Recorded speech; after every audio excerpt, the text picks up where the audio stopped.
Okay, I do have my mic in here. Oh god, that is bright.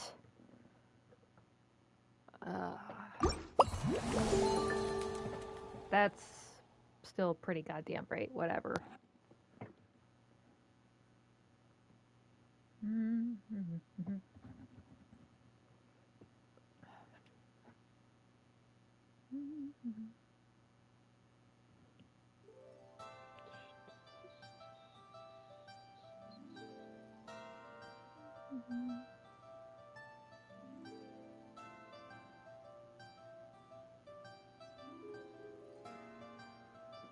Okay, mic's working.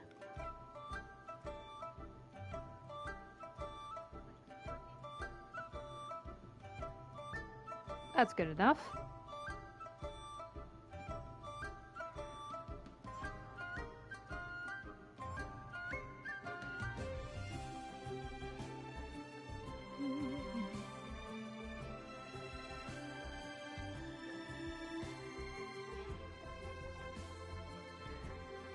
Okay, hello everybody. It's me, Mare, once again, and I am going to continue the Genshin Impact event, Homeward, He Who Caught the Wind. So, I'm gonna look at the homebound anecdotes here for some info on the next part. So, for a reunion without tears, Alice has used her magic to conjure a bubble that recreates your Mondstadt travels, so the story can be shared with the knights who have returned from the expedition. As someone who has experienced it firsthand, you gladly agree to test and check it in advance. Oh, right, that reminds me. Apparently there's like a chest that's like hidden in one of the bubbles. I need to check that. Ow. Let me turn my mic down.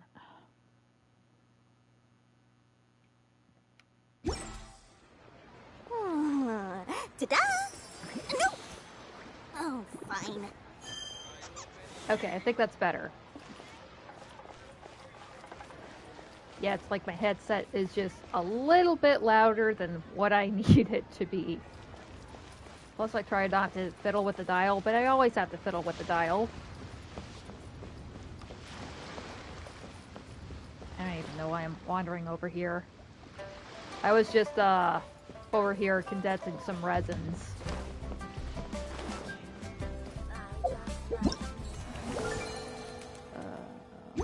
I don't know what the hell was I doing. I'm gonna wait a sec for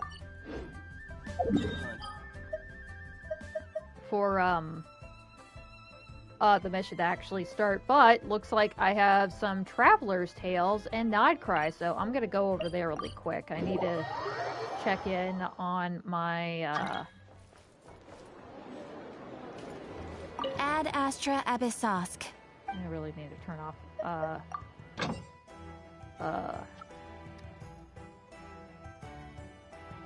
co-op mode requests for right now. How do I even do that? Show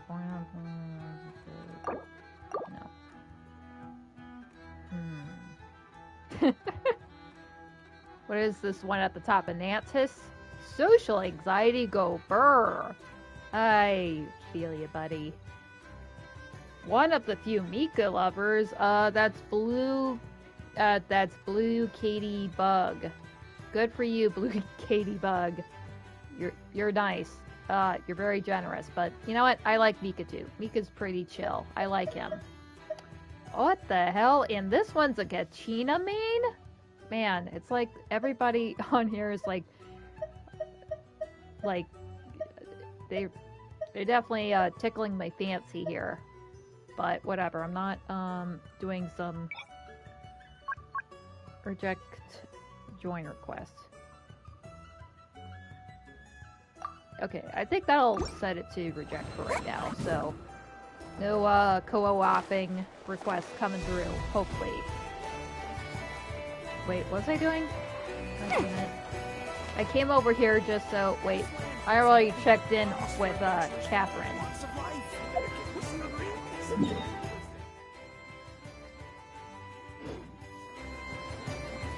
Okay, I think I got my dailies already.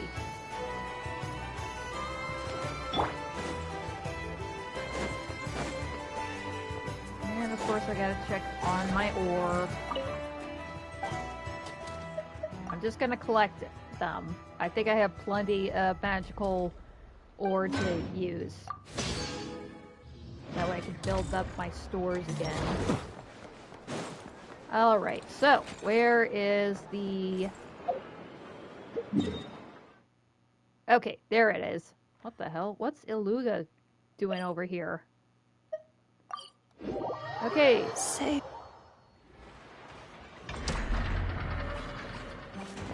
Wait, you heard that, right? Okay. I think that's just gonna have a pin in it. Oh! Were they there this whole time? That freaked me out. What's going on here, guys? So, the wires go here, then there, then here, and then... Ta-da! All done! See? Super easy peasy, right? Why on earth am I here at this class? Where's Flint? We agreed to come together. Oh, I think I know what's going on here. Right. I understand. I've got it written down. All of it. Writing it down won't do any good. Last time you said you had it memorized, but today you showed up and forgot everything again. Enough, confiscate his notebook. You're writing it down from memory now. Seriously, you can't teach mechanical engineering to these light keepers. It's just gonna go straight through them, or you know, they're gonna wholly ignore them like Flint is. What? Wait, let me take one more look. Aww, so flustered. Okay. Oh, we're just in time for an exam, it seems. You have taken multiple looks, but every look is directed somewhere different. I presume that you are attempting to find methods to evade the lesson. Such efforts are futile. All such methods have been rendered ineffective. Seriously, here it is with this gang. Light keepers, they try to teach them how to work the lamps and such, but they're just no good. At least Illuga, he's like pretending to show up and do something. He's just trying to just distract himself. Flint, he'll just distract the teacher herself, i.e. I know, with like toys and candy and such that are just not show up as he did today. But I haven't even said anything. Your eyes indicate your intent clearly, Mr. Illuga. For instance, you placed a partially finished crumb-cake in our workshop stove ahead of time. Oh, okay. I think he knows Flint's tactics too. Although I don't think Aino might so much about the crumb-cake. I hypothesized that your plan was to secretly take it out during the practical class to draw Aino's attention. Okay, now she gets it too. However, I have already removed that crumb-cake. It can be reheated for consumption after class. Lightkeepers sure are a nimble lot. How on earth did you find out? Mr. Flynn has already executed this method once. What? Flint's told me he hid his crumb-cake in the cabinet. How come he hid it in the stove, too? Also, you were carrying a bag of crushed small fish, Mr. Illuga. I believe that was an attempt to lure stray cats along the roadside as you walked. What the motherfucker was walking around with a pocket full of sardines? You would put the bag under your feet, the kittens would gather around you. Afterwards, you would pick one up and exclaim, "Huh, what a cute kitten!" Oh wait, that happened for it. This is what Flint's wanted to do. He wanted to distract Aino with like fluffy little animals. And Illuga ended up trying to do that. Oh, you stinky motherfucker. Literally, because he has a pocket full of fish just to get these cats to follow him. Upon which Aino's attention would be drawn accordingly. Unfortunately, Mr. Flint has also tried this method before. Impossible.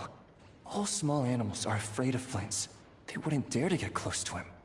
Wait, How what in about the those world? What about those puffins that are outside his house? While he did not lure the small dog. animals here himself, he taught this method to Aino. Subsequently, Aino utilized this method to play with the small animals for an entire afternoon. The lesson for that day had to be canceled. This time, however, I have already fed all the small animals present in the area. Therefore, this method will also be ineffective. Wow. Inefa, you are just a legend. Seriously, always the bots thinking of the contingency plans and workarounds and troubleshooting. So she's got it all figured out. What do you mean you fed all the animals around here? Even the deer and birds? Affirmative. In order to preserve the learning environment, I have already fed all the small animals located within the vicinity. Every individual has been attended to. Wow, that's some dedication. As such, please start writing down the circuit diagram we just covered. Bro's fucked. Ah, Mr. Itlua. I apologize for intruding upon your studies. Greetings to you all. Miss Aino, Miss Inefa, Miss Traveler, Paimon.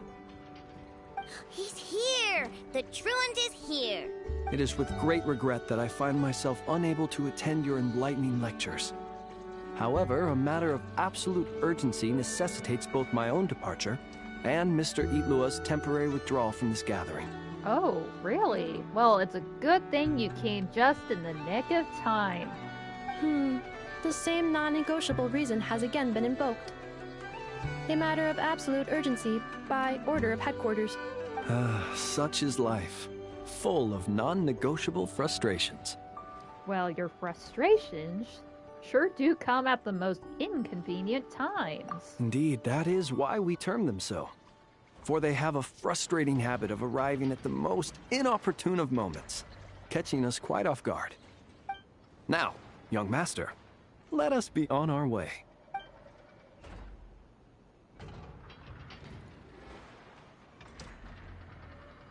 Son of a bitch, it actually worked. Mr. Flint's, none of those tricks you mentioned earlier worked. I'm very sorry to hear that. I'll make sure to share some new ones with you next time. You mean new ones you haven't tried yourself before? Just a pity that after what just happened, another one of my best ones is now off the table for the foreseeable future. Holy shit, that was awesome. Hey, two okay? Well, guess we're done. Can I eat krumgake now, Inefa? All right. The lecture has concluded, so I'll go heat up the krumkake. Please give me a moment, Aino. Yay! Krumgake, krumgake, krumgake! Looks like no matter what happens, Aino's gonna get her desserts. Okay, was that it for right now? Okay, I guess so. Wait, what about... Okay, so it did reset. And seems like it looks like for this month's Imaginarium Theater is Electro, Cryo, and Animo. So 3 entirely different elements from the last 2 months. And none that actually shared from last month's either, because I thought the pattern was that there would be 3 elements, and one of them's going to carry over to the next month, and then one of the other 2 elements for that next month's going to carry over to the next one. And I thought it was just going to keep going like that, but now I think they're really jumbled it up, so yeah, you're kind of screwed if you're like, oh, I was so busy working on my Hydro characters and now my Geo characters. Well, guess what? We don't need the Geo characters right now. We don't need any Geo characters right now at all. They're useless to you now. You haven't you haven't even built any of the other characters that you would need for this month. So, yeah. Well, that's a bummer. But then again, I was so frustrated with tried getting through all the acts last month. So, whatever. Still, it's still nice that I got to Act 10, because usually I wasn't typically doing that. And the month before that, I actually managed to get through all the acts, surprisingly enough. But, since I actually can use electro characters, probably have a pretty good feeling about this month. I say that, and then I'm gonna be cursing like a cursing like a sailor during the entire time. All right. Okay, what was I doing? Actually, how about I go into headquarters real quick? Can I do that?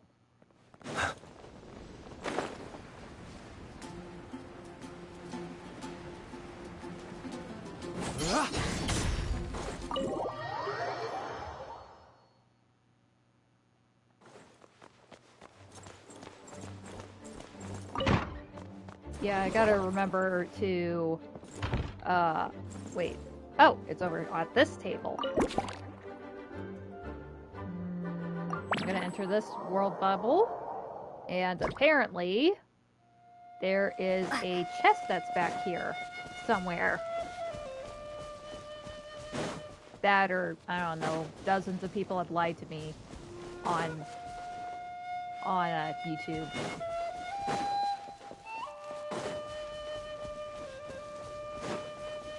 Where are you, Chessie? Where are you? Oh, I can't use my elemental sight.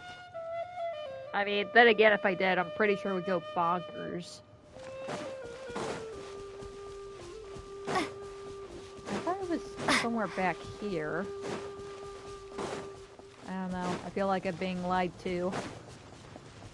This is all just a bunch of bullshit. Wait, was it over on the ledge? It was not. Is it this rock? I don't know. How about we explore the area ahead of us later? Holy crap, she actually does say that. That's awesome. I wonder if Eula and Clarence still over on the other side of the lake.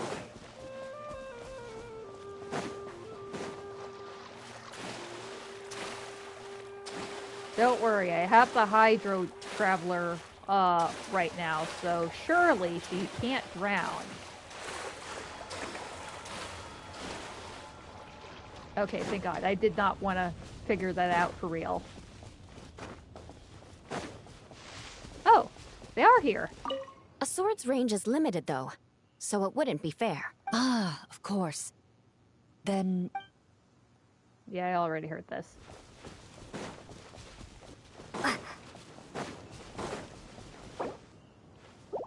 Yeah, I already found all the discrepancies. Well, since I'm here... Oh, we have to find up to 6 of them now. Okay. I think I can figure that... Oh. Okay, I think I... Right off the bat, I think I know of 1. Maybe 2?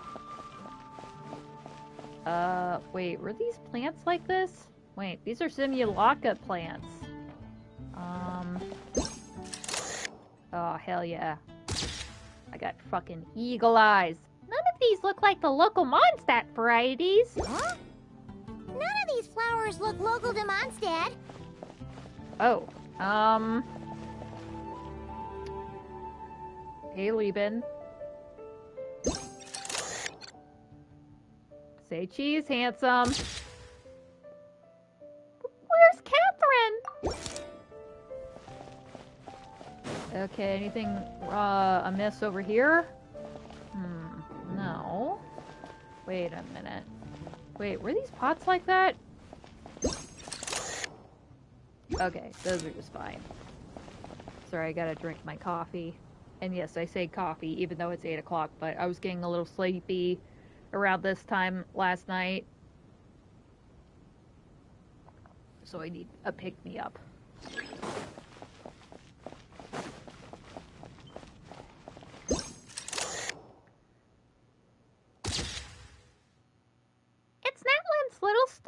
again! And you're here to play! Whoa. Oh. Hello. Wait, what the hell is Theona doing here? So that's where it was. Fiona? What are you doing here? And with an Entomosaur, too. It's my first time seeing these little guys. They're from that land, right? Oh, they're so cute. Aw, look at him chasing his tail. That's adorable. Alice put a version of the cat's tail here and asked me to run it. It has the setup I'm used to and everything. Now, all I need to do is make some drinks. And you know what? This is the perfect chance to change all the ingredients to super weird stuff. I'll get people to lose interest for sure. Looks like your campaign is going strong, huh? Even out here. Of course, the only thing missing is the cats, actually. They seem to prefer the real cat's tail. But that's not a huge surprise. Cats are sensitive about where they live. Even if the place looks exactly the same, they'll know something's off. So, Alice said she would find different staff instead. And then these little saurians appeared. I mean, if they're gonna be out of place, why not just jazz it up and have some other little fuzzy creatures fill up the space? Aww. Bennett gave me a few pointers on how to get along with them. Turns out, there's not a huge difference between them and a cat or a dog. Hey, then you should call this place the Saurian's Tail instead. Ooh, brilliant, Paimon. Aw, he likes it too! Oh my god, that's adorable. Huh. I think I've seen saurian-shaped cookies somewhere before too. Maybe I should bake some to sell around here. Yeah, that's a great idea. Man, they would love that. Be great for the kids and the adults. I mean, why not? Adults needs a bit of that kind of whimsy too. Oh. Looks like the meat's coming here extra fresh today. No one actually keeps animals here, do they? Alright, whoa! Huh? Weird. Did monsters always raise boars around here? Found it! Barbara, over here! What, Babs is here too? Coming! Oh, how did this happen? What's the matter? Barbara and I were just grabbing some food at Good Hunter. But then, how do I even put this? The sweet madame and sticky honey roast we ordered came to life. Sorry, what? So this boar was the sticky honey roast. That's right. I managed to catch the sweet madame earlier. Come on, let's wrangle this thing so we can head back and eat. Wait, you still want to eat it? Oh my gosh. Wait, what? Uh-oh. What is it? More pigeons and forest boars! The rest of our lunch is making a break for it!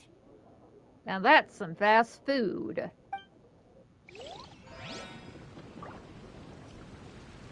Okay, that joke was pretty stupid. Alright, I think there was only... Oh, there's still a couple left. I think. Wait, does this cover all of Mondstadt? No, at least most of it.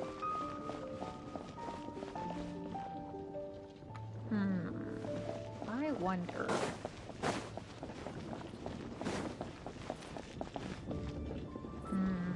I guess the... Oh, I didn't mean to, like, take a shot up Lumine's skirt. Hold on. What the... Hold the phone. Okay, never mind. That's, Mona's apartment. I was just... I thought it was this building here. I'm like, wait. What happened to the door? Because remember that seal? Yeah, that one seal that everybody tried to break with, like, Barbara at the beginning. Seriously, I'm pretty sure everybody at the beginning did that. I did that. And I wasn't even I only came in about 3 years ago. Wait. Hold the phone. Was she there before? How the hell did I miss that? Hey, Emily. Wait, Emily? Huh, it's been a while. Hello, you two. Looking to buy some flowers? You're in charge of the shop? Yes, I came to Mondstadt to collect a few samples for new scent ideas. But I wasn't finding anything. Then, this lady who called herself a mage told me she had a bunch of rare plants she was sure I'd never seen before. I would not trust her at all. You had made the wrong choice to come here. All I have to do is manage this flower shop, and I get to research these plants all I want. Nice! That should help you come up with something new for sure. If there's one trait they have in common, I think it would be the feeling of summer. Refreshing and clear, cutting through the full-bodied and dreamlike floral notes. I certainly have a lot to research, so I think I'll be here for a while. Did you need anything? We're looking for things in here that are different from the real Mondstadt. Do you mind if we take a few pictures of these plants? Hey, since you like them so much, why don't we ask Nicole if you could preserve them in some way? Really? That would be amazing. This is my payment after all. Oh, wait, I didn't hear. Oh, it's just a good idea. Whatever.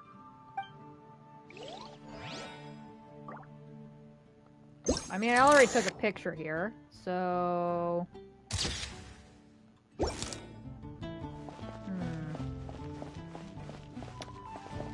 Ah, Angel Share. There's definitely gonna be something I missed over here.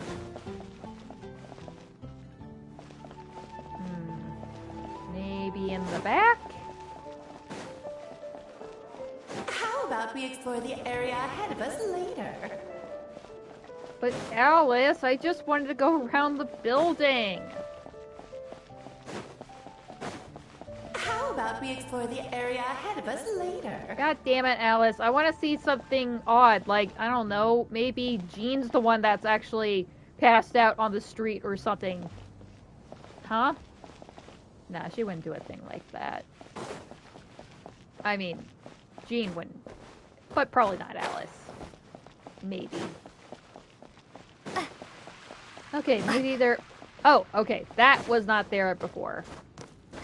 I know the Paduas are staying at the Ghost Hotel, but yeah, I don't think any of them are actually camping here.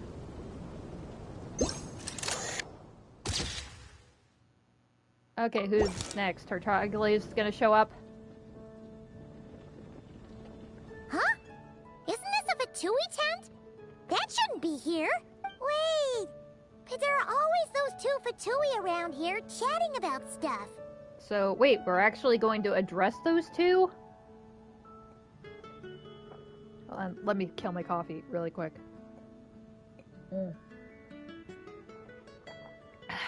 You've noticed them too?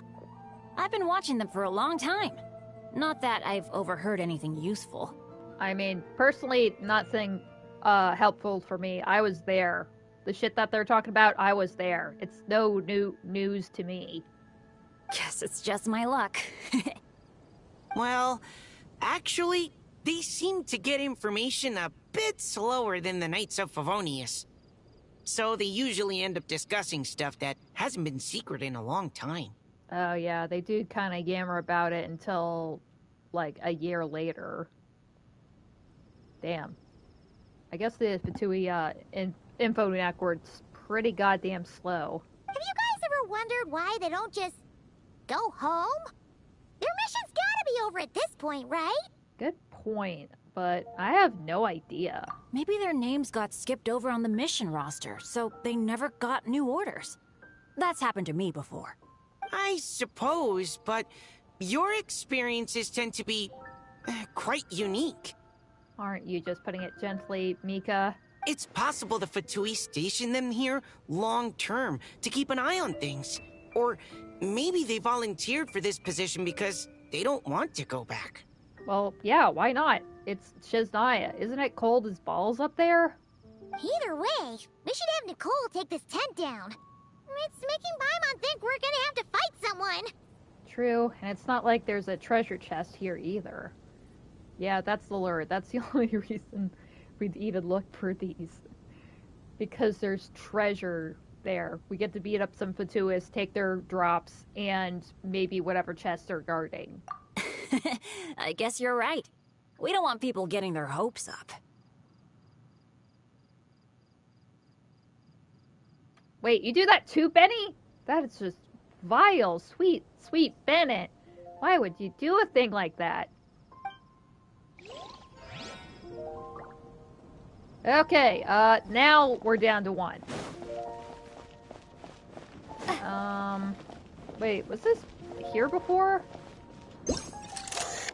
Okay, I think that's just part of it. I'm pretty sure there wasn't a fountain here. I swear to God. If I probably... It's been a while since I've actually taken a stroll through Mondstadt, so I'll be damned if I actually found a fountain here, next to Glory. Actually, did we actually get an update about her boyfriend or whatever? He was supposed to go with the expedition, and he got lost along the way. So he's just been camping out the woods for 5 fucking years. Wait, I was just over here. Why am I over here? Wait, maybe it's something on the rooftop. I need to get up higher. I literally just came back the way I was. Unless I'm supposed to take a picture of this boar again. Okay, that was already counted.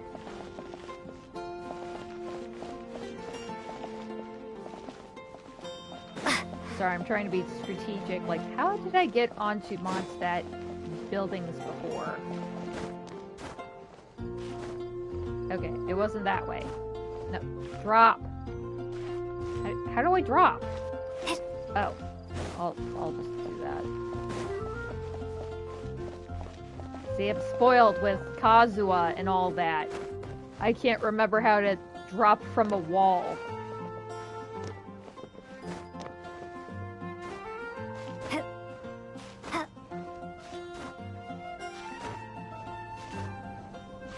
Ah, beautiful Mondstadt.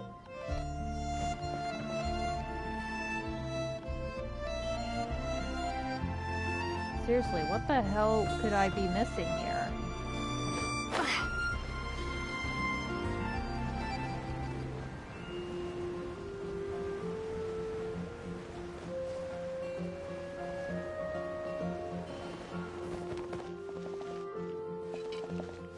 I really don't know what it is.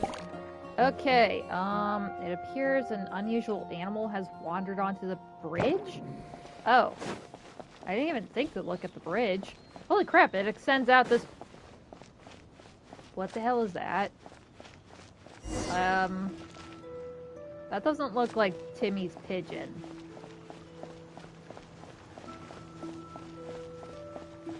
Hey! Beat it! Damn it, I can't hit it with my sword. I'll take a picture of the butt. Now, this is not something to mess with. Yeah, I hate these fucking things so much. God, I would have hit it with a sword so bad.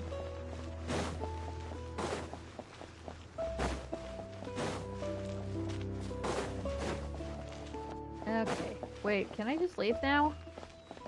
I guess I can.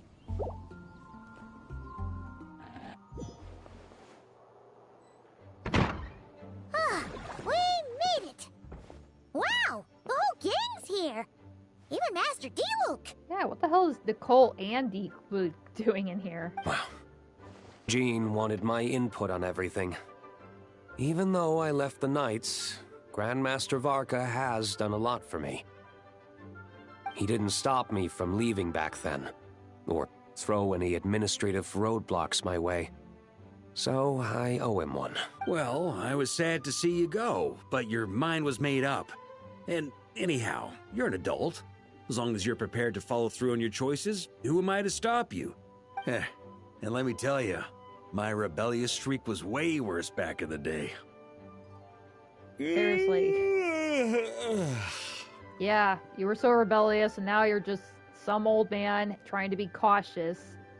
I mean, as cautious as you can be. You're actually pretty goddamn rambunctious. You look pretty tired.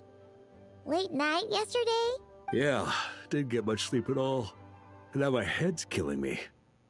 My terrible memories of being Grand Master came rushing back at once.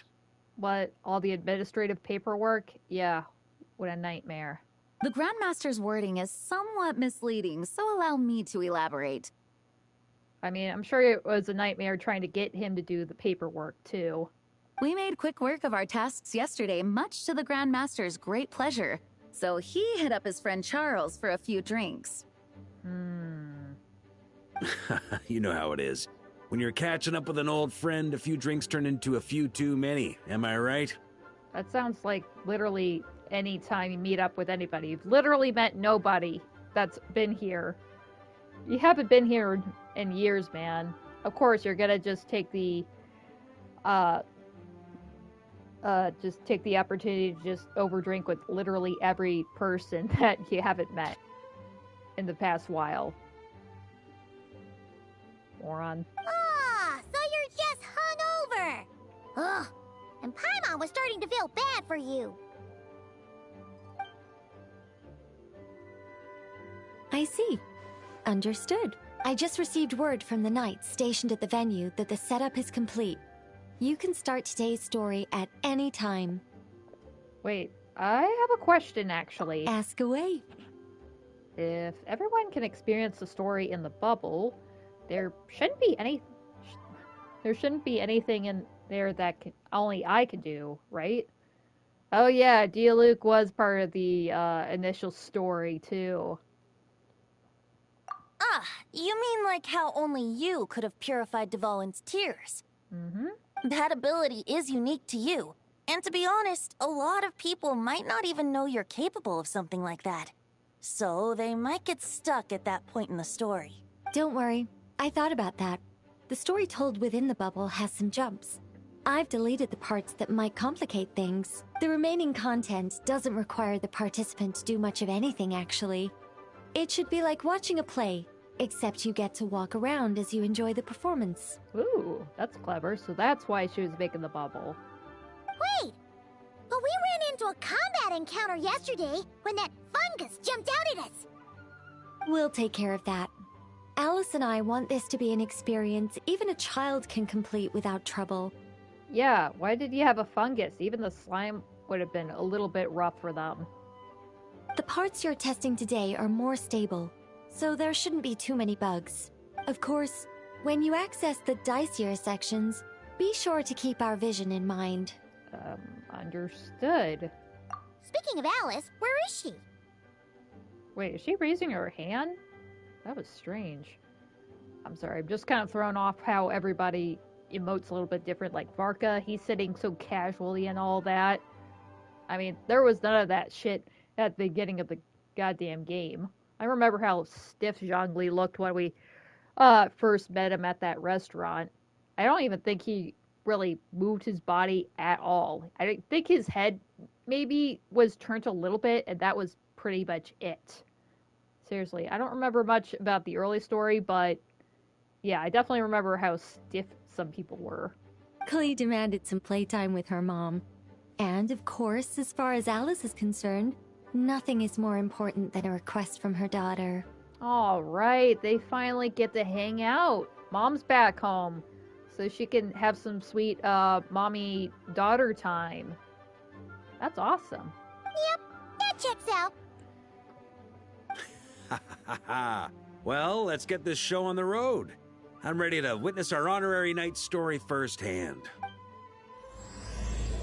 For a reunion without tears. Okay, oh yeah, I can collect my rewards here while I'm here. Wait, where do I go? Oh, I gotta go into the bubble. Ooh, dizzy. That's gonna take some getting used to. Why didn't that happen the first time? Man, I never noticed how beautiful the stained glass windows are in this cathedral. They're very lovely. Ah, looks like we've jumped forward a bit since yesterday. We're at the Favonius Cathedral now. Wait, is this the bit where we see... or, borrow the Holy Lyre? Yeah, you probably wouldn't want the public to see that. And we're sure we want to expose this little detail. Yeah, I'm not sure about this. Also, why is Tone Deaf Bard the only one here? What about Varka and the others? They're probably off in the rafters or something. Don't worry. I'm sure Nicole has it all planned out. I got a feeling where some discrepancies in the stories might pop up. See? Here comes Diluc now. Word from the Knights of Favonius is that the Fatui are planning to steal the Holy Lyre der Himmel. Unfortunately, that intel came a little late. Okay, now I see what they're spinning here. I mean, if they want to include this part of the story, you can't have, our hero of Mondstadt and their god breaking into a church to steal a sacred item. Okay, I can definitely see the image now. Why they would probably have to change the script a bit. A conflict between the two parties is ensuing inside. If the Fatui succeed, we'll miss our chance to borrow the lyre. Come on, let's go help the knights. Traveler gets it. What is it? Oh, so that's how we're explaining this part. Huh, pretty convincing. It's all thanks to that committed performance from our good friend Diluc. I'm just reading the lines Miss Nicole gave me. You need to play along, okay? The cameras are rolling. Diluc being the professional one here among all people. At least he did those lines pretty well. Don't worry. Our operation isn't that strict.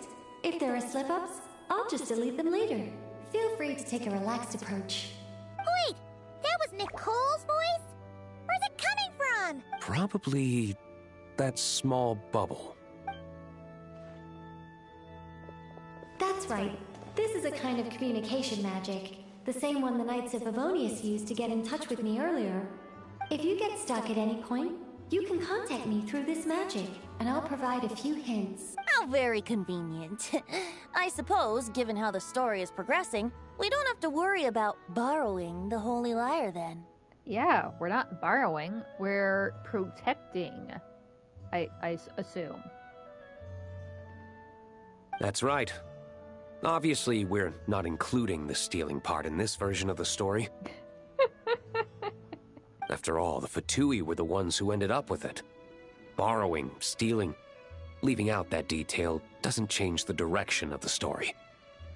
Well, I mean, even if you know the ending, you still don't know how the heck it ended up progressing to that part. That's kind of how I felt trying to get into Honkai Star Rail, because I kind of felt like I kind of knew some major plot points and reveals and stuff, and I'm like, wait, what the hell's going on? How is that happening? Who are these people? Why should I care?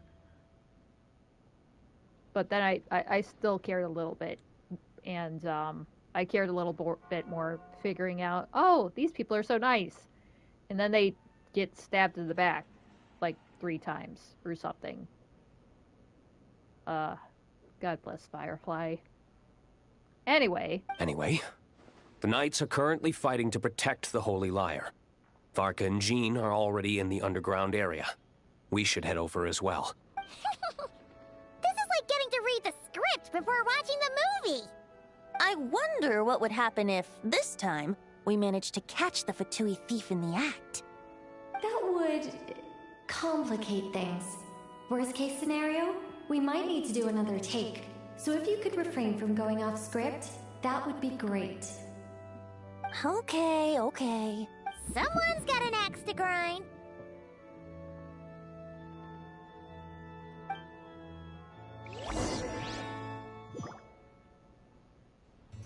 alright. We're in the cathedral. Kind it funny that even after that quest, I think this wall's still ajar. Because if you go to the cathedral, it's still wide open. You can't get into the basement. You're just in time. The situation is not looking good at the moment. The Fatui brought much more force than expected. Yeah, it's turned into quite a mess. You know, I said the other day, I mean, you think that, like, Jean and Barca are probably, like, distant cousins or relatives or something like that, but then I remember there's, like, a bunch of blonde, blue-eyed characters here. We got Barba, who is Jean's actual sister, and then we have, like, Mika, who is a bit more yellow, but, yeah, just Mondstadt, home of a bunch of blue-eyed, blonde, beautiful people. Oh, dear.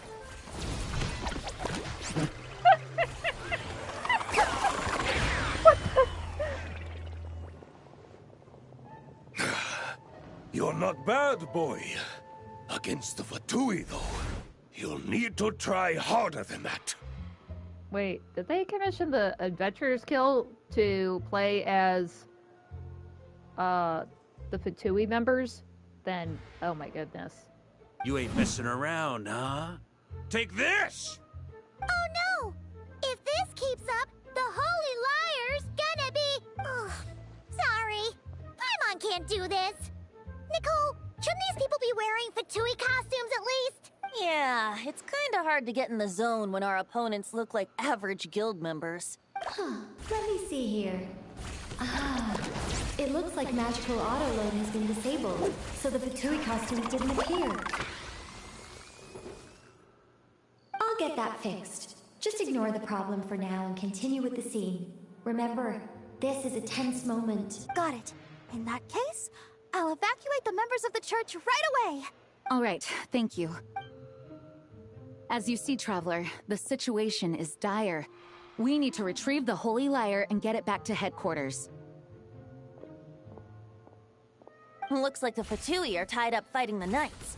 I doubt they have the manpower to spare to deal with us. What the fuck? Two of them are literally have a dance battle right there. Which means, if we rush in, we should be able to retrieve the lyre. I'll see it done. You all sure are getting into character. Okay then, let's go! Come on, Paimon. This isn't the first time we had to do acting. Whoa! That shadow looked freaky. Maybe I could finally get that, treasure chest that was down here. Okay, that was too obvious of a pick. Hey, Barbara! Ooh, Rosaria! Well, I mean, they both work for the church. Damn, I don't think I've actually ever seen these two actually next to one another. I don't know who the hell decided to dress them up, but I think they were two very different people. If the conflict really had escalated to this point back then... Ugh. Just imagine the cleanup work. I mean, at least you would just be cleaning up and you wouldn't have to attend to other church duties. Yeah, good thing it didn't turn out like that. No use thinking about something that didn't happen, right? When your free time is as precious as mine, it's hard not to think about it. Okay. Back to... Oh. What about Barca here?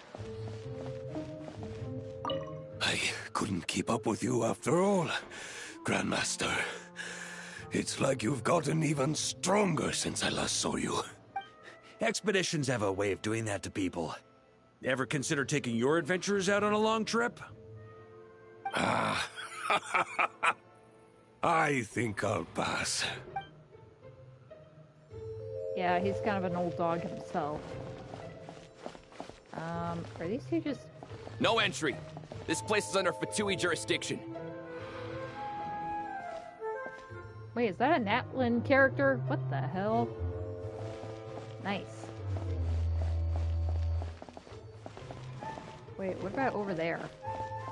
Oh, sorry, Barca.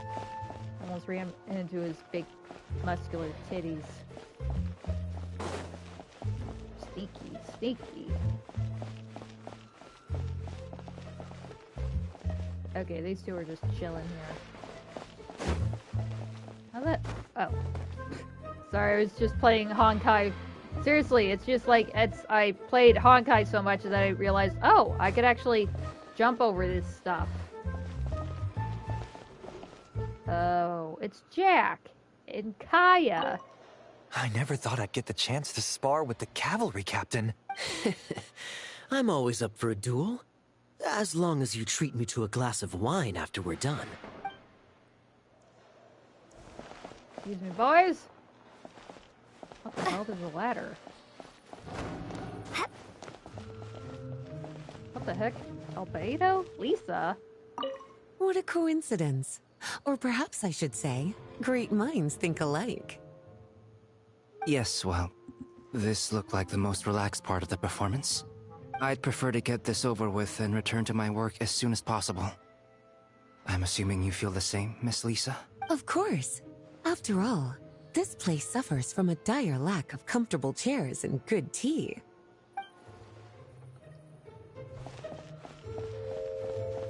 How dare you stand in our way! You'll face our Harbinger's wrath soon enough! Ouch! What the hell? She ran into me! Can I follow it up? I'm sorry, I'm getting really distracted from this. What the... They're gone! Okay, I was not surprised from that. I shouldn't be surprised by that.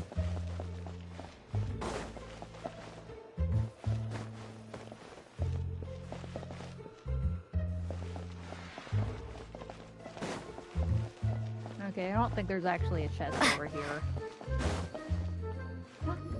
It's the liar! The Holy Liar! There it is!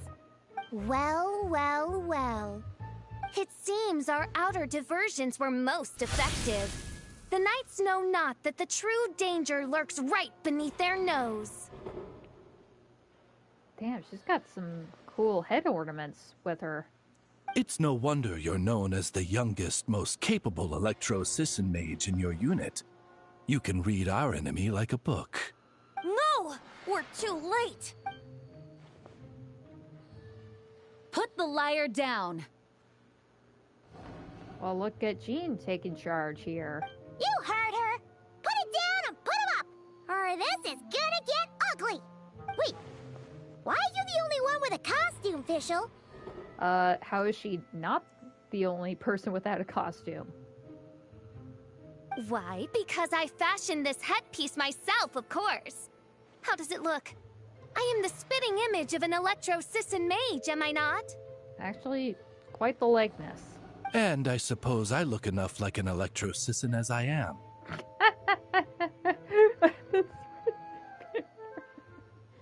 That's awesome. Hold on. Trying to distract me with conniving conversation, are you? I mean, honestly, quite a picture-perfect pick for this role. Ha! You underestimate me. To think I would appear before you without full confidence in my victory. Oh, Go God. forth, Oz. Holy crap, there's a whole flock of them. Sissons, take care of these pests. Holy crap, there's a whole unkindness of Oz's. The Holy Liar der Himmel belongs to the Fatui. Ah! Whoa, that was fast. Mage-powered flight is something else. Fischl is... the Fatus is getting away! After her, quick! Paimon, you really need to work on your acting skills.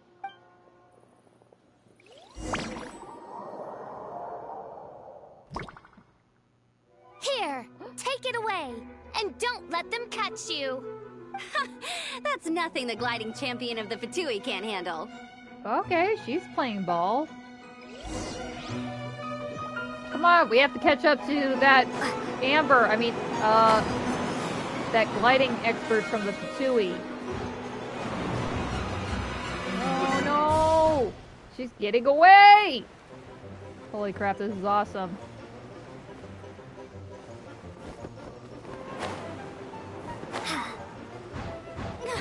Hey! Wait, where'd she go? That goes against gliding regulations. What? You did the exact same thing. Ah!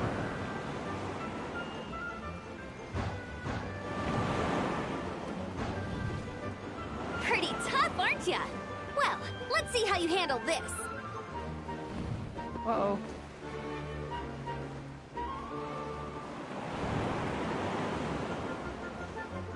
Oh gosh, that almost hit me. Ah! Oh god, I got mud in my face. Paimon thought the Adventurers Guild were the only ones role-playing as Fatui. Just thought I'd lend him a hand. Fischl didn't have time to make me a cool hat, though. No! I got dirt in my eyes. But yeah, Amber would slay on a nice witch hat. Let's get ready to land. Damn it, I was right on top of her. Come back here, you slippery wench. I'm sorry, I called her a wench. I don't know why I did that. Damn, she's quick. Here they come! Positions, everyone! And again, it's just I'm playing up the chase, man. I'm afraid of running a little too fast for these things. So this is where the chase ends this time. Wait a minute. This isn't what their hideout looked like. It's at least a few times bigger. Yes. I remember it being much more run down. This place has far more structural appeal. The Lawrence clan lived here for a time, but this doesn't look like their handiwork. And I know for sure it's not the work of the Knights. Must be a bit of creative license on the part of our dear mages, then. Alice said the original was too run down and didn't fit her aesthetic taste. So we repurposed some assets from the Golden Apple Archipelago. As you can imagine, Alice has always been a go big or go home kind of person. Oh, good, because I kind of missed the Golden Apple Archipelago sagas. So this is nice. Yeah, this is go big, all right. Still, our mission remains the same. We're here to get back the Holy Lyre. Yeah, and this time we have a whole bunch of people to help us. Not just you, Luke. Should be a total piece of cake.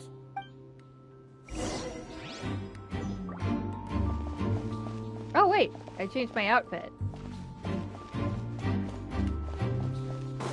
Holy crap, I have a whole team with me. I have them all in my team. I don't know how this is supposed to work. A human never doubts what their eyes see or rejects the ground beneath their feet. Both now warn you that this is the end of the road. Give up and turn back while you can. That voice!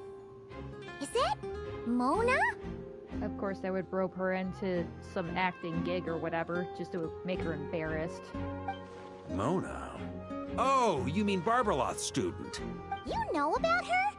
But Mona came to Mondstadt after your expedition left. Well, I had regular contact with the Hexenzirkel, so her name came up now and then.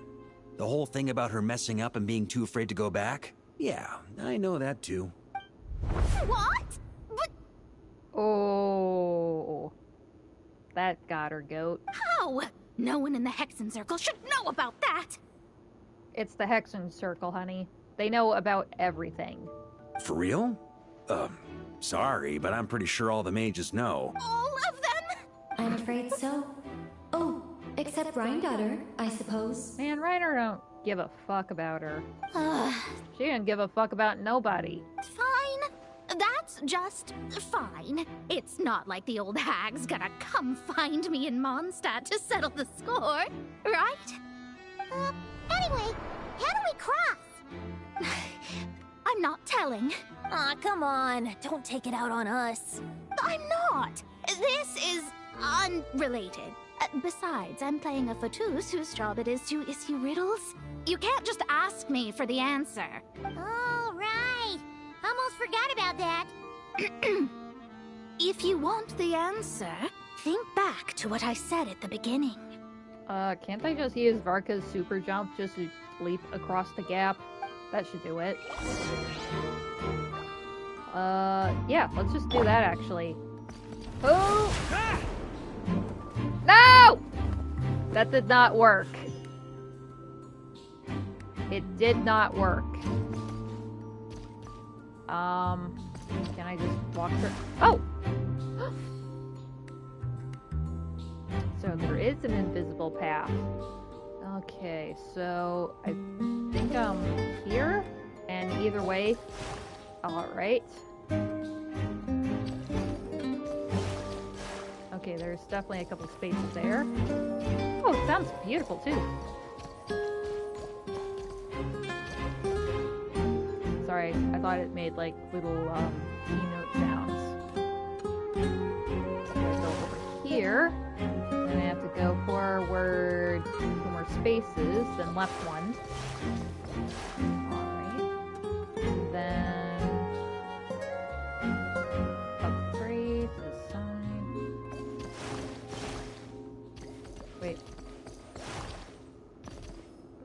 Wait, should I go further? I can't remember now. God, I have the brain of a goldfish.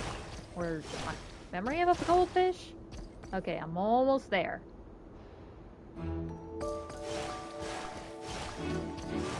And... Nice! Got it! We made it!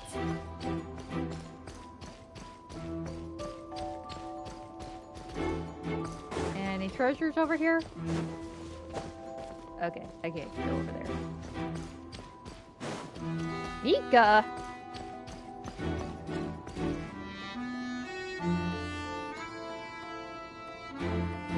Looks like Mika's guarding this spot.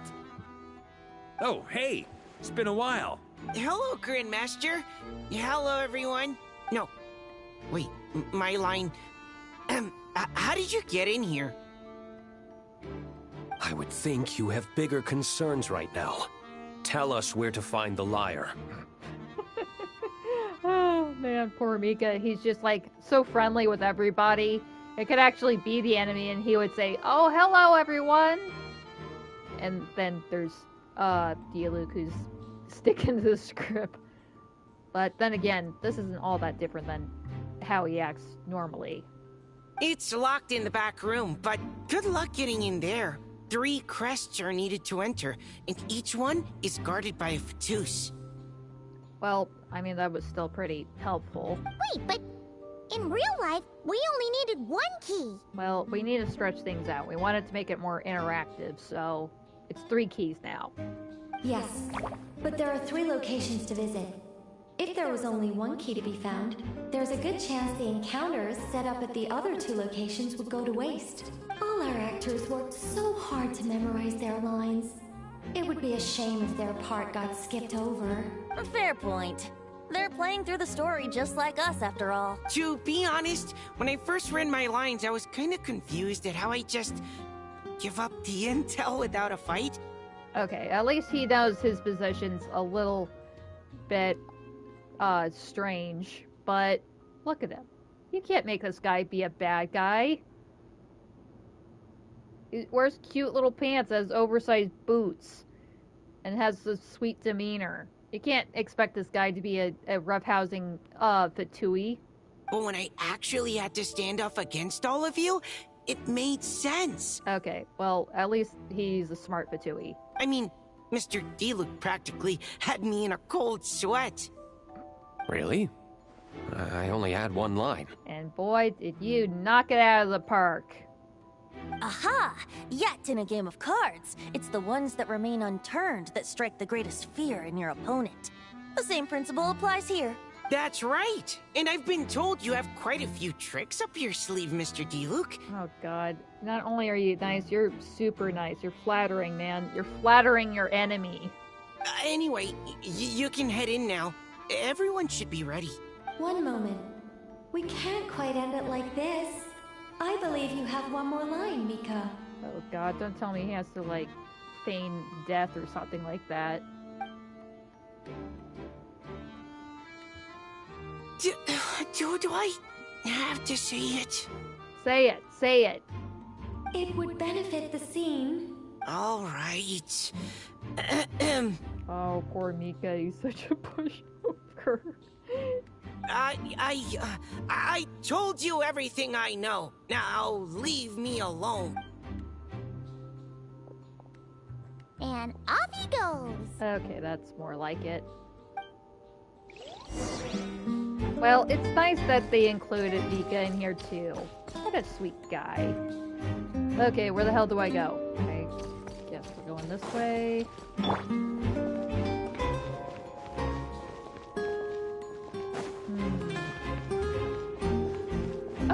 Okay, Mika. Without the crests, I can't activate this device either.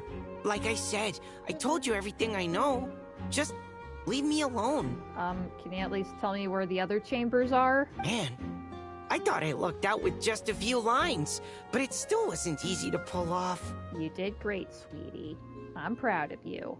Anyway, if you want to get into that room, you'll need to track down the 3 Fatui with the crests. Okay, off we go. Alright, maybe there's one over here? Oh, the road ahead is almost completely blocked. Looks like this person isn't taking visitors. Guess we'll just have to be careful. We need that crest. I love shooting stuff with my bow. Oh, and I get his signature bow. That's his bow. Oh my god, it's beautiful on him. And kabow. God, I miss hunting with a bow. That was awesome. It was just nice, you know, getting birds and animals from afar.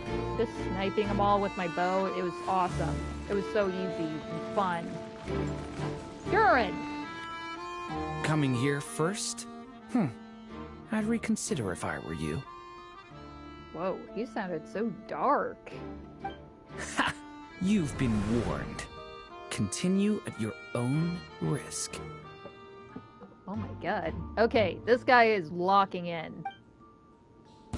Use the force authorized.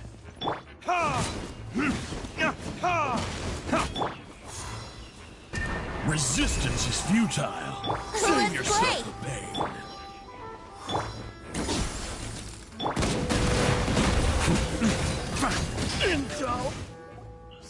Gotta say, Paimon didn't expect you to play this kind of role, Durin. What? He was originally made for this role. He was supposed to be the villain. Honestly, I thought he would sound a little bit more like that. Like, just how he sounded just a sec ago, I thought he would have sounded something like that. And, you know, be a little bit taller, too. Or mini. I would have been happier if he was, like really tiny, but I think he looks fine the way he is, though. He's totally good. It's stuck with me now. Well, actually, Aunt Alice was planning for me to play Dvalin if the dragon himself didn't agree to take part. That was the backup plan. Okay, that makes more sense. Apparently, there's a spell like the one used to make Simulanka that could change me back into an evil dragon. That does not sound like a good idea. I have to agree. That sounds like a disaster waiting to happen. I don't think I'd be very good at playing the evil dragon anyway. I'm not intimidating enough. Yeah, you're just a sweet boy. Montset's got a bunch of nice sweet boys. We got Mika. We got Durin here. I mean, I guess Albedo's pretty okay. Who else? Oh yeah, you can't forget Bennett. Sweet, lovable, unlucky Bennett. Oh man, he is just a trooper. He's just one of the best boys. Luckily, Dvalin agreed to take part after all, so my role was switched to Timid Fatui Guard B, and I got to wear a costume instead. You were very far from timid. In that case, you have failed your role. Wow, that's a pretty huge change. Why B, though? What? Don't tell me that Mika was supposed to be Timid Guard A. Oh, because Mika is Guard A. Called it. As expected, Alice has got it all planned out. God, I really think a little a bit further than I really. Seriously, I predicted. It's definitely a little bit obvious, but seriously, I just kind of call this stuff just a little too early. I really got to stop doing that. I'm just glad I didn't have to play the evil dragon in the end. Yeah, I like you better the way you are. You all short and cute with your nice pants and your adorable tail, your fluffy hair. I just love it. Don't ever change, buddy. Don't ever change.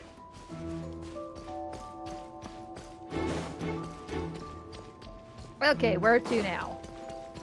God, this thing is a labyrinth. Was it like this before? Oh, hello, boys. Looks like we were followed. Guess Mondstadt's elite aren't to be underestimated, huh? Stand aside. This one's personal. But this time, I'm fully locked and loaded! Come on, kid! Let's finish what we started! Wait, who are you calling? Oh. Yeah. You can't run! Barbados! Guide us!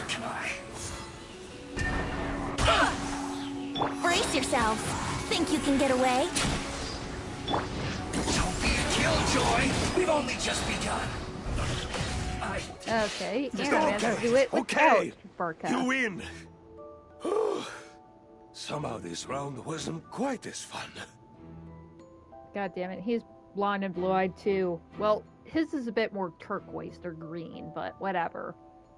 Probably because you had to act like a Fatous. At this point, I could take down those with my eyes closed. True! Guess I didn't stand a chance, huh? Oh, so you were the one in the Fatous costume. Does that mean the auto-load bug is fixed now, Nicole? It would seem so. Man, their armor is heavy, and not breathable at all. You're telling me the Fatui in Sumeru and Natlan also wear this stuff? I can't even imagine. Yeah, that's pretty inhumane, come to think of it. Rumor has it, Fatui recruits undergo rigorous training.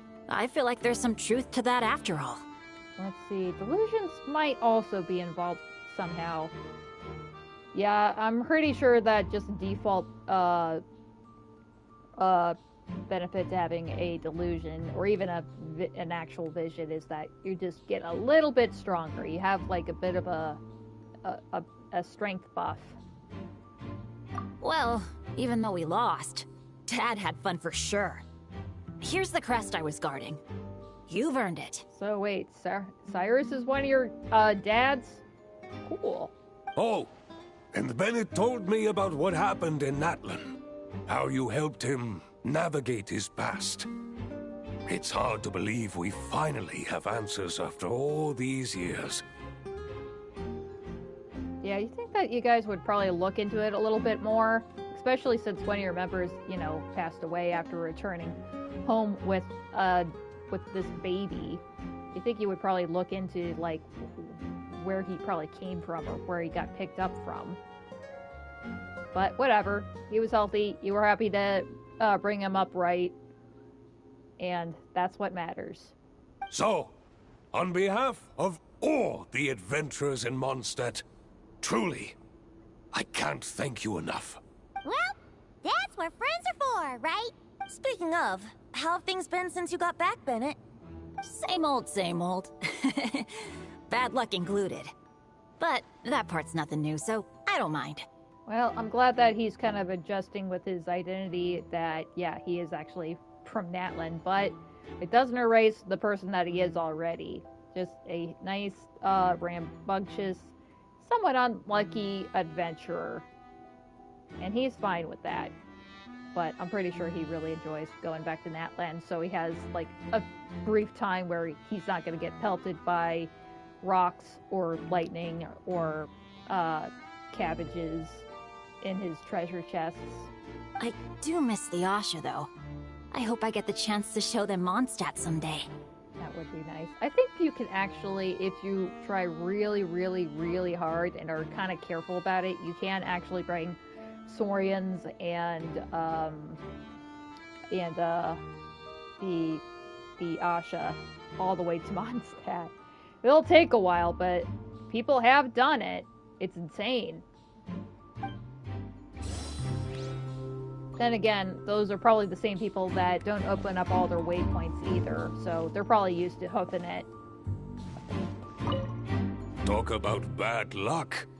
The minute you put on that Fatui costume, the gun stopped working. How weird is that? Oh, I didn't even notice him in the battle, so I guess that was cool. That we didn't have to beat him up too. Yeah, thanks for stepping in, Dad. Guess I'll have to hand it in to Miss Nicole for repairs later. I mean, I'm not surprising. He calls, like, pretty much all his, elders in the Adventurers Guild bad, so of course Cyrus would be one of them. Alright, wait, was there... Okay, I think that was pretty much it in this room.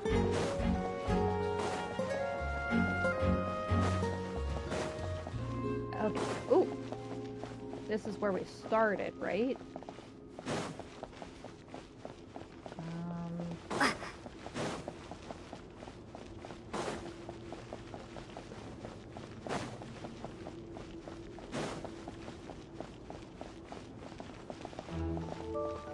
Do I have all the crests Without yet, the Mika? crests, I can't activate this. Man, anyway, if... Okay, I definitely need one more crest. Wherever the fuck that is. Wait, did it just come from here? The Fatus up ahead values wealth above all else. No bargaining chip is off the table. Luckily, I've prepared a negotiation multi-tool for this situation. Don't forget to take it with you. Oh boy, are we gonna do negotiations?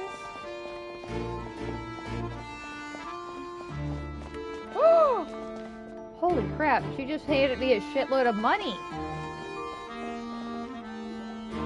Wait, Mona? Again? What? The more roles you play, the more you get paid.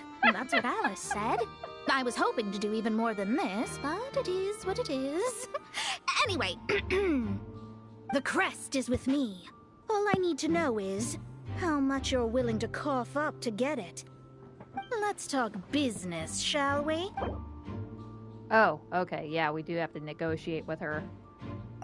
I wonder what would happen if we gave her... Seriously, she gave us 500,000 goddamn Mora. Wait, do we get to keep the rest? God, I was so bad at this. How about a nice clean...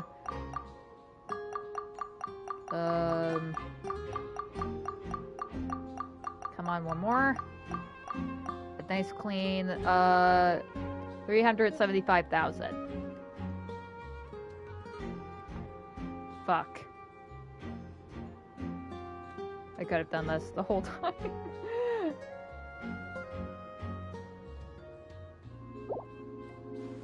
That's all. You have to at least make it worth my while. Okay, that really dampened her mood. Okay, how about... You know what? I'm just gonna actually type it in. How about...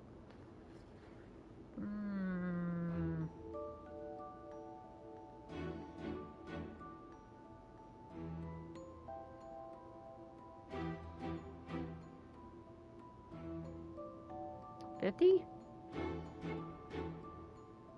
How about... Well, I might... How about... Actually, let's go with 60. Wait a minute. Did I... Okay, I'm just gonna... slide this closer.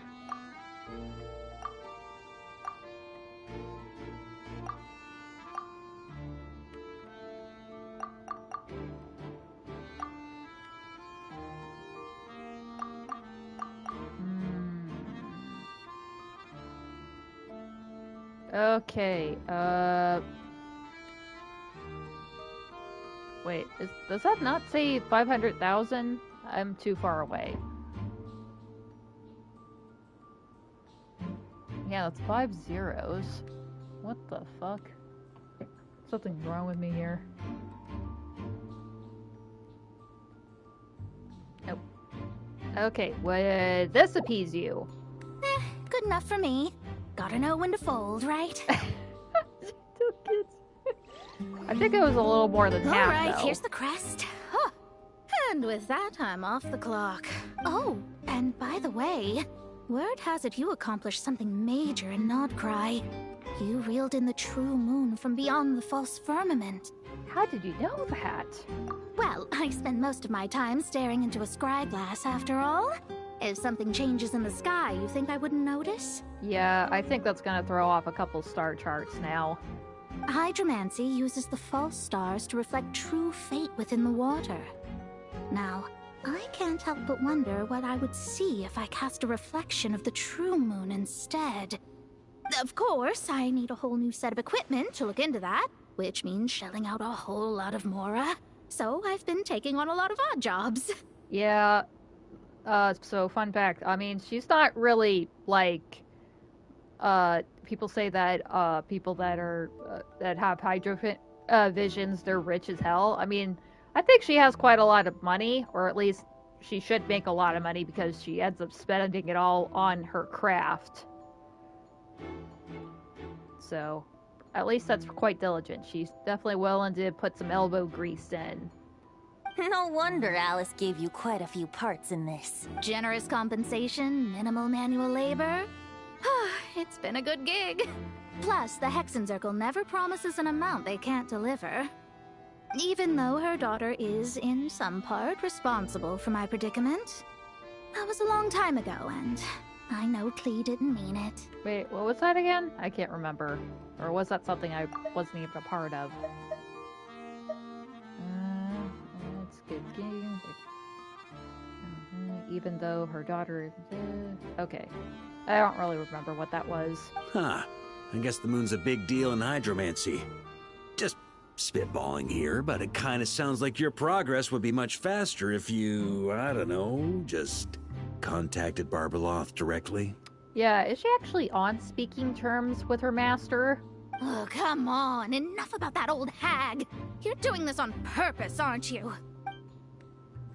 Alright, we've got all the crests. What's her bag and look for Mika? Yeah, I would take that as a no. Oh, come on. Enough about that old hag. You look so disappointed. Okay, now I have to navigate my way back. This way? Nope, that's Bennett and Cyrus. Okay, that wasn't it. That's where I came from. Oh, Mika's up here. Mika, I got the crests. Mika, we have the crest. Damn it, Paimon, I just said that. Why do they always say the thing that I just said? Sketches just become too predictable for me? Alright. This elevator's a bit complicated to operate, so Miss Nicole asked me to help activate it. Just one moment.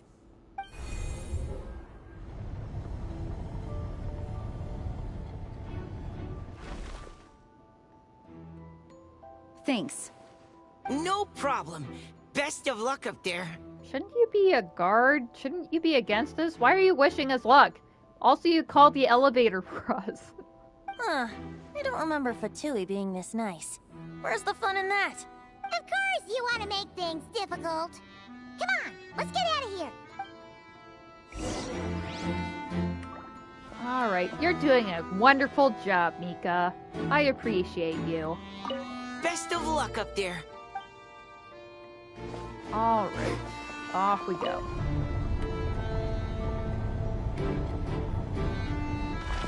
Oh. Wait, can we just fall back down? Okay, we can. That was a bit pointless.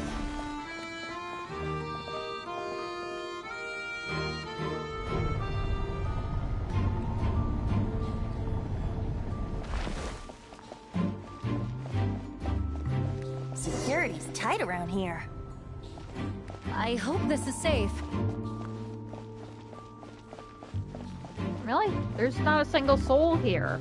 A lot of birds with very lovely scarves.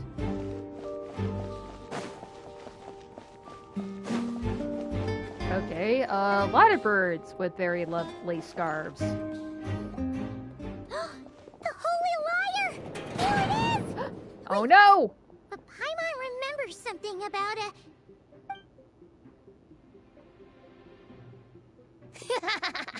Hot-blooded, careless, and reckless heroes! Despair, for you have stepped into my trap! Wait, what?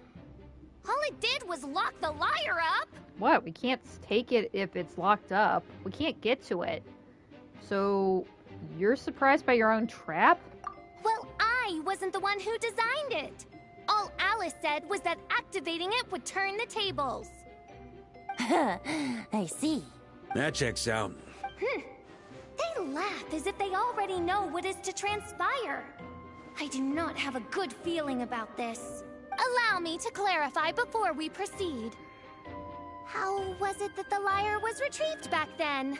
Dude, I don't remember. From what I've heard, the Fatui agent guarding this place was given a thorough beating, and then the lock opened. So then, I'm the one who walked into the trap? Oh shit, they did Fischl dirty here. Do not despair, mein Fräulein. Miss Alice provided us with backup, did she not? We are not entirely outmatched. 'Tis true. Though thine Prinzessin stands on the cusp of defeat, courage has not yet failed her. Let this be our last stand! What, these aren't like gonna... All these little statues aren't gonna be... my loyal servants! Smite all who stand against us! Are they gonna shoot lasers, or are they gonna turn into, like, mushrooms or something like that? Oh, crap. Okay, Look, it's gonna be one of the these ravens get confused if they don't hit anyone. Now's their chance! Group 2, reinforce!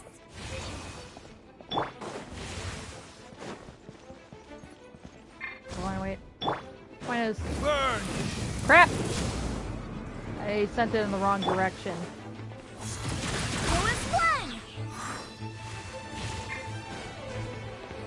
Maria sweeping in! Sorry, I had to be a little extra.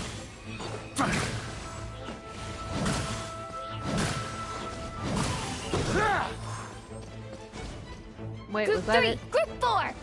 Oh, forget it. All of you, attack at once! Oh, crap. Wind, hear me! What the? How did I get flipped?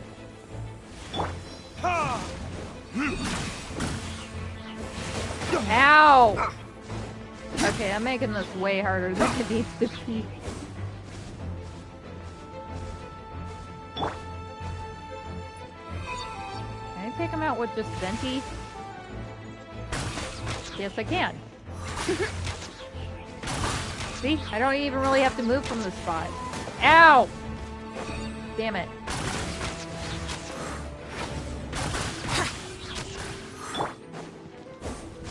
Ah, I missed him.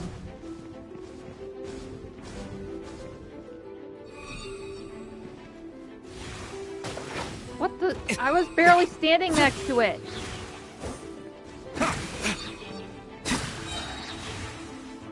Time for retribution! What the? Well, well. It seems I must enforce my most capable servant of all. Oh, he crap. shall dispose of you in one fell swoop. As you wish, mein Fräulein. Here we go.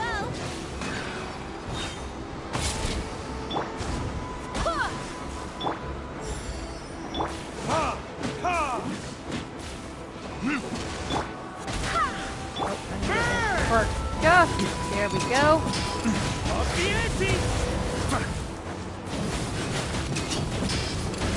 Our situation is dire, mein Fräulein.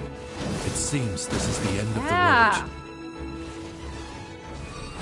On me. Oh, right. I have to wait for them to launch. Oh. I can't hit them. Huh? What the? Where am I supposed to hit? Oh. Wait, was he over here? There we go. All right. I give up. Just don't hit. All right. I know when I'm beat. You win. You were brilliant, Miss Fischl. The recording was fantastic. I'm certain future participants will have a great time. Yeah! This rule was perfect for you! Huh. Your praise is a compliment to your own good sense. Yet know that this is but the least of your Prinzessin's abundant talents. Huh. It doesn't look like the lock is opened, though. True. This isn't what we were told would happen. I doubt the mages want us to just break it open. It's not their style. Perhaps we haven't met a certain condition then? Wait, do we actually have to beat her up? And before we had to do... Before, all we had to do was beat up a Fadui agent. An official hasn't been a defeat. Oh, wait! Does that mean the beating up part has to happen for this to proceed? You dare place your princessin in such a scene? 'Tis an affront of the highest order! I'm afraid it may be the only way to end this, mein Fräulein. But not to worry. It's all pretend, after all. Yeah, I'll just thump you in the head. Very well. I shall allow this trespass, if only to bring this to an end. Just be gentle. You're up, Paimon! Alright, Paimon gets to fight! Oh, right. Paimon's the weakest one here. Here goes nothing! Come on, give her the 1-2.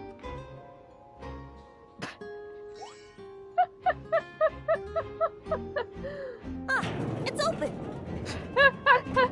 Paimon, you're our hero.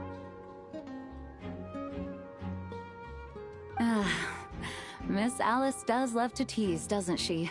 Look how happy Paimon looks. You helped too, buddy. Congratulations on obtaining the Holy Lyre der Himmel. That's a wrap for now.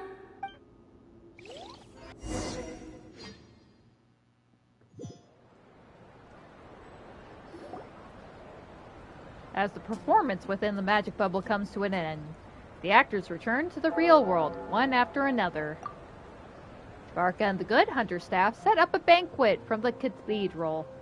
I mean, it's in front of the cathedral, god damn it.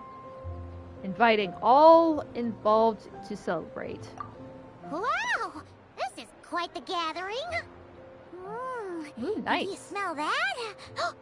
Is that the secret menu Barker was talking about? Nice.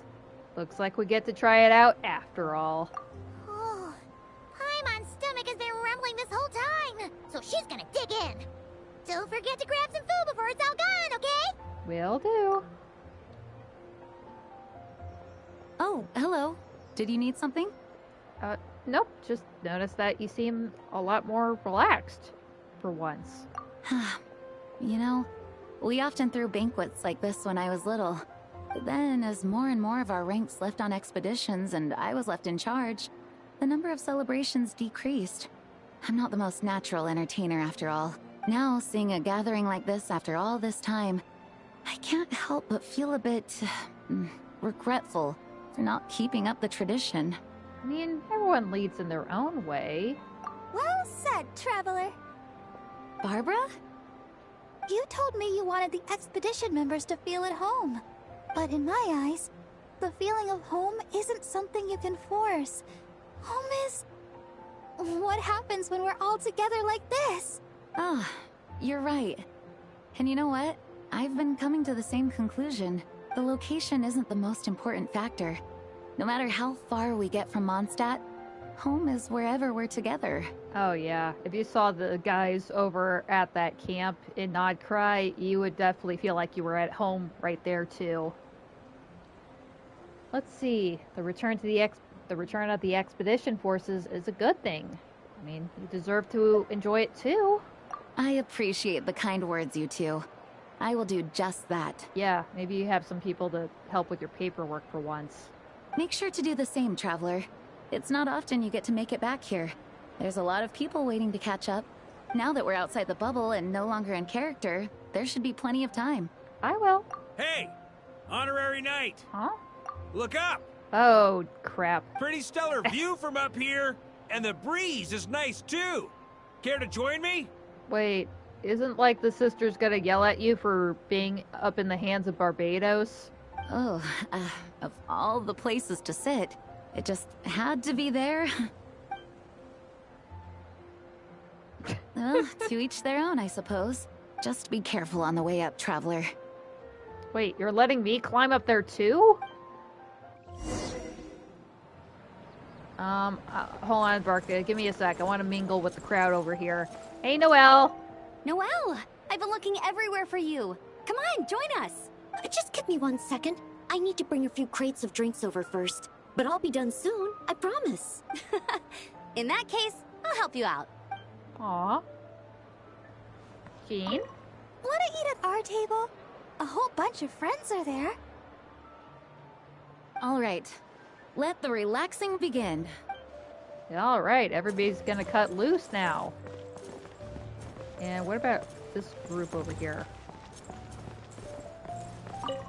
Even though I didn't have a lot of lines, I still had fun. It kind of felt like being back in the Simulanka. Acting out a light-hearted script alongside a bunch of friends? It was nice to have a laid-back experience for once. Quite a change of pace from our experience in Not Cry, huh? Yeah, this was far less complicated. You can say that again. Nice. Paimon, you chill? Don't worry. Paimon will save you a serving of every delicious dish. Nice. I can count on you for that, Paimon. As the battle hung in the balance, I spoke an incantation from the Imanakresh, broke through their ranks with ease, and thus the holy lyre was mine. 'Twas light work for one such as I. Cyrus told me all about it. You were amazing. Having seen it for myself, I must admit, you were quite something, my lady. Why, I bet even Barbados himself would have been hard-pressed to catch up with you. That was Hexenzirkel magic, not some incantation, but... whatever. Guess I'll let her have her moment. Jack, Cyrus, how you holding up, buddies? Oh, they don't get any voice lines. That's sad. Okay, let's meet the big guy up in the hands of Barbados. Wait, what the hell? Was that there before? That little scratch there? Okay. Ah, shit.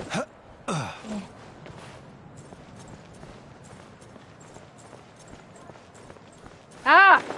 All that way just fall off there. Okay, Varka, I'm coming in. Scooch over, but... Ow! I almost fell off. Have a seat. I come bearing drinks. Booze free, of course.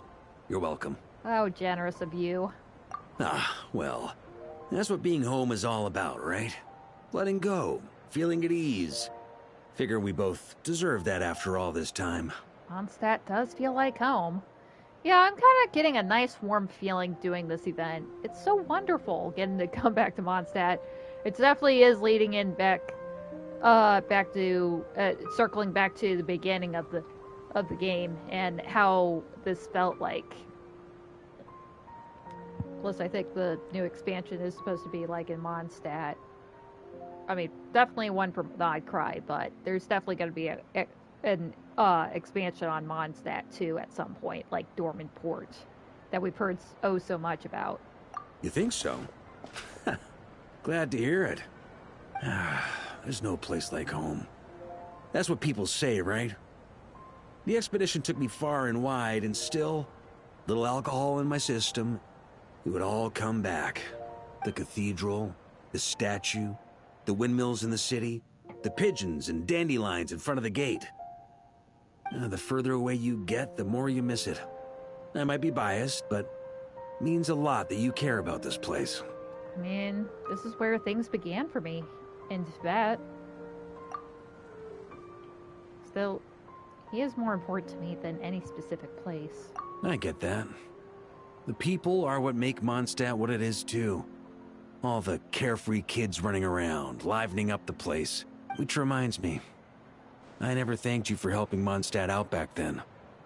It takes a special person to do what you did. Most people are helpless in the face of abyssal corruption. Considering their target was Dvalin, things could have been bad. Oh, I don't deserve that much credit. Okay, maybe I do, because I don't know how the fuck they were gonna help Dvalin out other than, you know, straight up murking him. Let's see, I didn't even know I could do that until that moment. I suppose Barbados could have handled it, even though he hadn't been awake for long. But still, I doubt the ending would have turned out quite so perfect. Dvalin is family to him, you know? Having to choose between the dragon's life and Mondstadt's safety. That would have been cruel. Not to mention, the Wild Hunt would have reached our borders sooner or later. We'd have been stretched thin without your help. Maybe you've never put two and two together, but what you did in Natlan also helped reduce the threat of the Wild Hunt. Wait, it did? If Natlan's crisis hadn't been resolved, the two abyssal powers might have joined forces at some point, making our situation even more dire. Oh shit, that would have been really disastrous. Ugh. Huh, guess you're right. Ha! Look at us, taking down the Abyss in two separate nations. Doing the Knights of Favonius proud, aren't we? Wait, if that actually happened, would the characters that were in Nodcry also be affected by Night Soul characters from Natlan? I mean, I'm pretty sure most people have a lot more Natlan characters than they do Nodcry characters, especially ones that actually can do lunar crystallize or lunar reactions or whatever. That would have made things a little bit easier. Then again, I had a bit of a time just doing any of the Natlan characters that require like Night Soul aligned purposes or whatever. That has the Night Soul's blessing. Let's see. I feel like Paimon might have a few things to say about that. I guess not. In any case, for a knight, honor is something you get to define for yourself, no matter what the outside world thinks. And that's the question, isn't it? Why do we do what we do? But I think it's safe to say you already know the answer. I do. Ah, so this is where you've been hiding. You know, I don't think this was designed for sitting. Well, my ass is is sitting somewhere, so I say it's perfect for sitting. Ha! When did you become such a stickler? Come have a drink with us. There's plenty. Don't mind if I do. Grape juice? Again? Right. You know, Charles would never let me hear the end of it if I started drinking without him. Also, probably not the best place to be getting hammered in the hands of your deity's statue. And, you know, so high up. Disappointing, but understandable. Granted, Barca can't actually take fall damage, or at least takes very reduced fall damage with his skill, which is pretty goddamn baller. Oh, I almost forgot. Since this banquet is also for the actors, I invited Dvalin. All right. Might hike up the bill a bit, but who cares? Haven't seen him in too long. Yeah, well, he turned me down. He never did like being the center of attention. Yeah, exactly where does he hang out most of the time? I mean, I guess the Storm Terror lair in Old Mondstadt. Also, what does he eat? He's a very big guy. The city is a little too small for him to spread his wings. Even if no one is afraid of him, he could still take out a windmill or two. Guess it's better not to risk it. Huh. Maybe it's time to draft a proposal to build him a landing pad. Yeah, that's what we need. Did the Traveler just have a sweat drop on her head? Wouldn't that attract even more of attention? I mean, seriously, if you want to make a landing pad for Dvalin, people are gonna know, oh, is Dvalin in? I don't know. How about we check Dvalin's landing pad? The Traveler's right. If this is what makes him comfortable, might as well let him be. In the meantime, I propose a toast. To our honorary knight. To our honorary knight. To our honorary knight. I mean, me. The honorary knight. I often think about our parting at Windrise, you know. And now, almost in the blink of an eye, the final stop on your journey is just around the corner. Snezhnaya. Oh, right. God, no wonder why we're circling back here, because we're almost at the end of the Teyvat road. It's just one nation left, baby. The Tsaritsa's plans have continued to advance. Now, only the Pyronosis remains free from her grasp. Alright, I guess nobody did pick up the Pyronosis. But if even the captain couldn't take Malwika's Gnosis by force, I guess we don't need to be concerned about its safety for now. so that's good news at least. You wouldn't be taking a dig at someone else's ability to hold on to their gnosis, now would you, Grandmaster? Haha, of course not. I'm not one to rub salt in old wounds. Her harbingers do often tend to take a rather extreme approach. Just look at Child or Senora. Speaking of Senora, I'm not sure if you've heard about her, Venti, but, she won't be a problem for you anymore. But we would be mistaken to ignore the fact that Senora did not win the Geonosis using force. Right. You told me about the contract Morax signed with her before his death.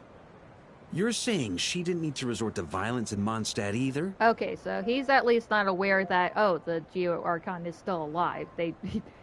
That whole, thing with, the, Leeway Archon quest, it was just deployed just for, Rex Lapis to step down and out of sight so that, Leeway can be ruled by humans and all that.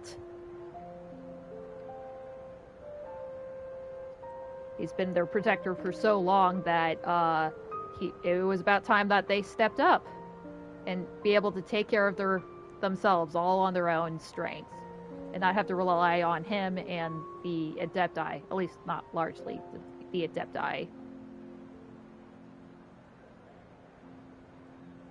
Plus, he is suffering from corrosion, whatever the hell that means for him. And, yeah, definitely want to make sure that he's not going to leave his people hanging in the meantime.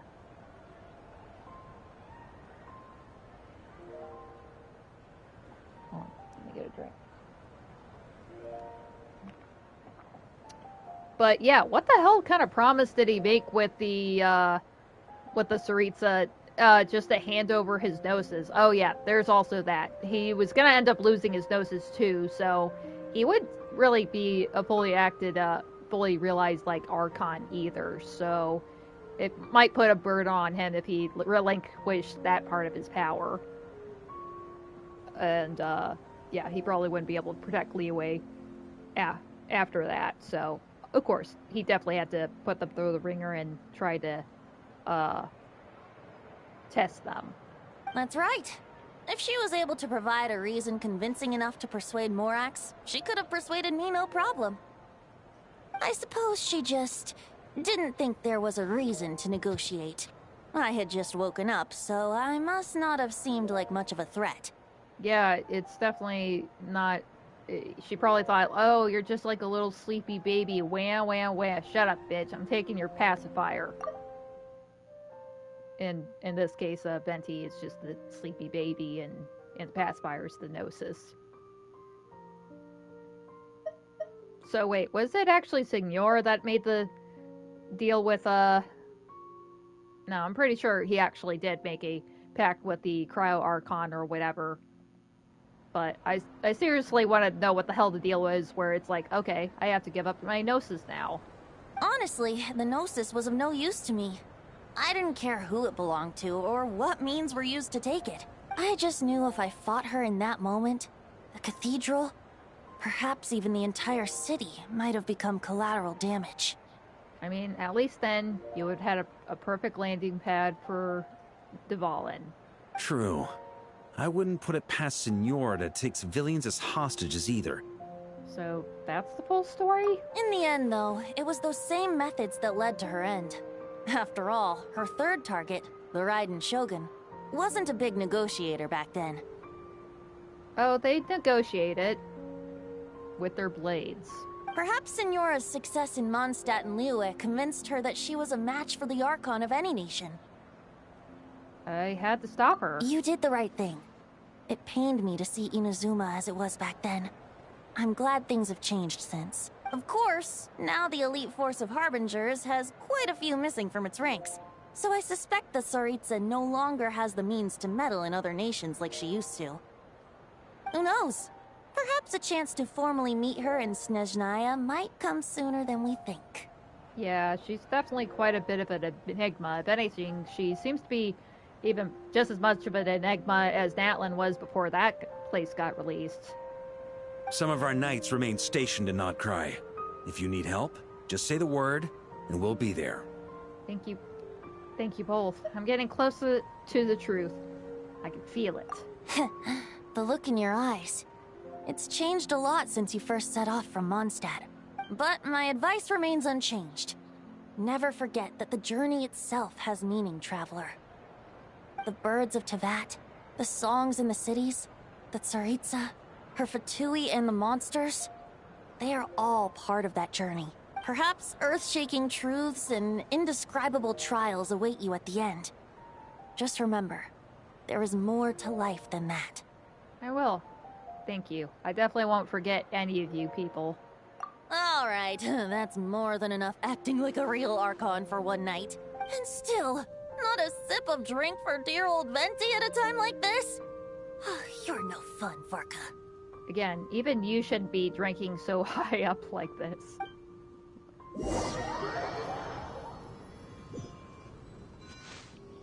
Dun dun dun! Dun dun dun! Oh!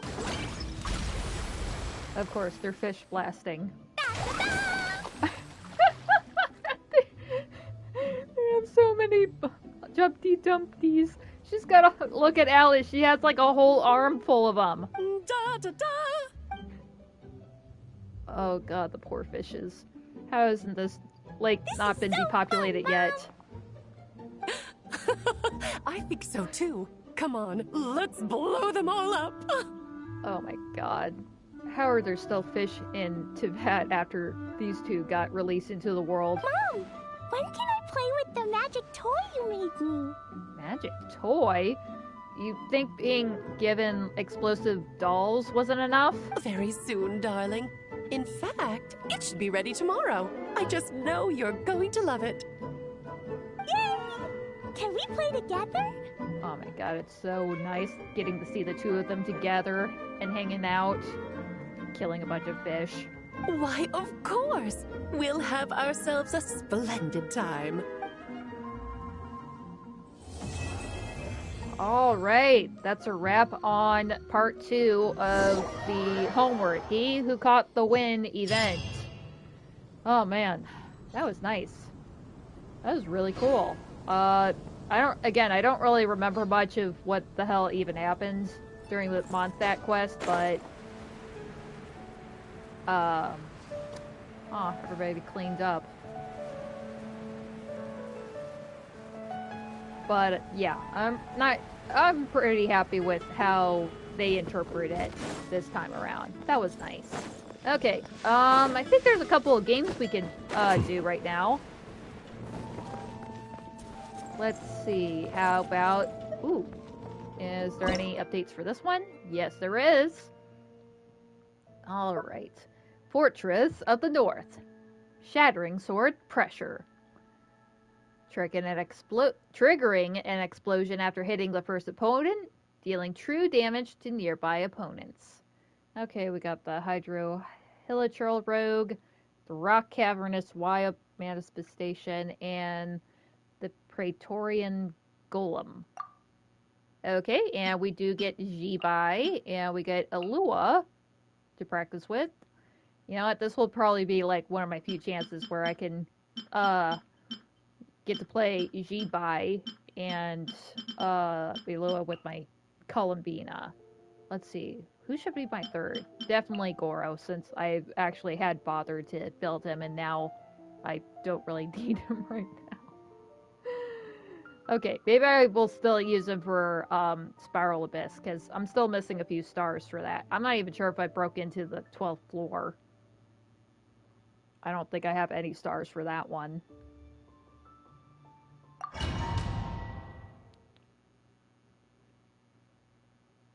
Crap, now I don't have a healer. Oh, don't need it.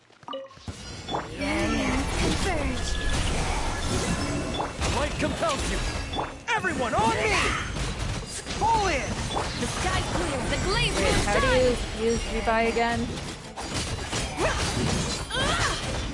Light the dust!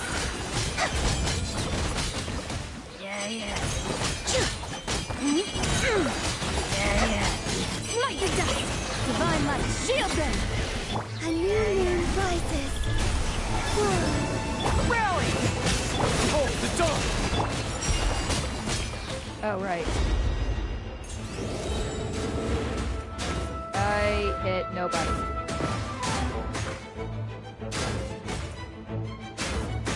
Oh god, this is hard.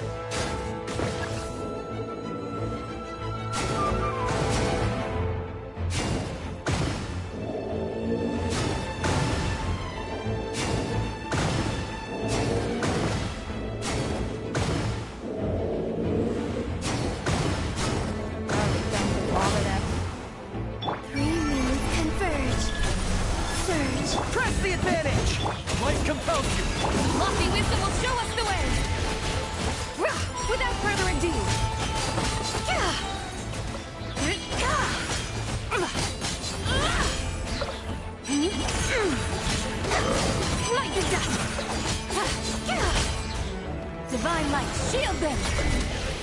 A moonlit night for all.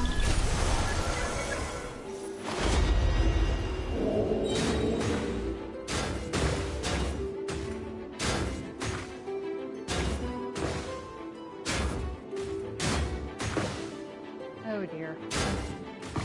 Oh god, this is hard.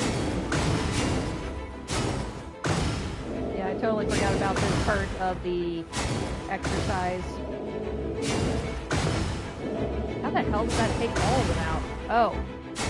Yeah, I think that was part of the... A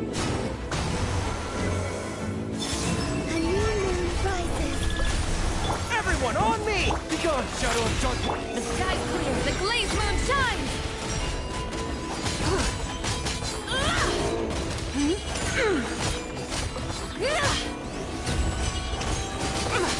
Light the dust!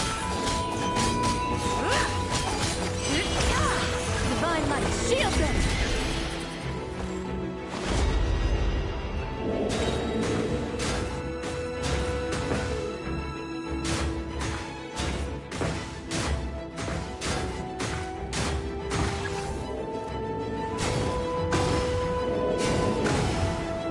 Okay, I just have to hit at least one of them.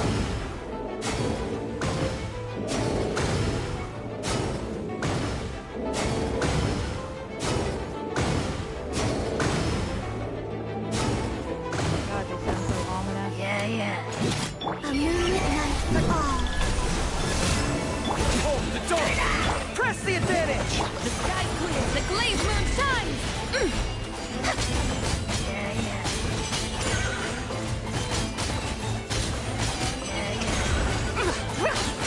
Go, Pony! I can't believe I could just send the battle Pony ahead of us. For Sheep Eye's attack. Okay, well, that was pretty easy. Alright, a place where snow formed ranks. Sharp sword passer passes through multiple opponents, dealing damage to all targets among a straight line. Alright, who am I gonna need? Okay, Skirk. I have no idea how to play Skirk, but alright. I want to have my own Xingqiu. Who else should I have on the team, though? Should I have... Okay, definitely Farina.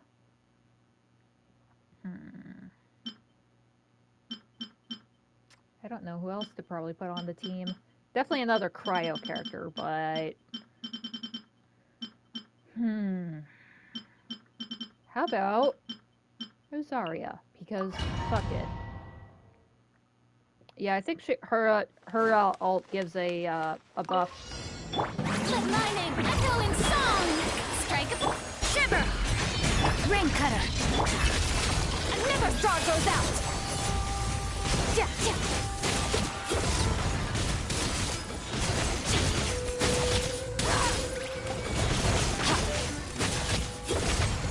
Lights out. You can't run! Time to shine! Witness the power of boom! Annihilate!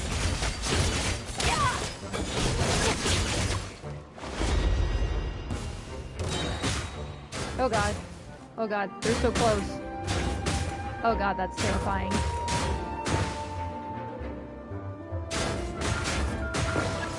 Well, at least all their weak points are in line with one another.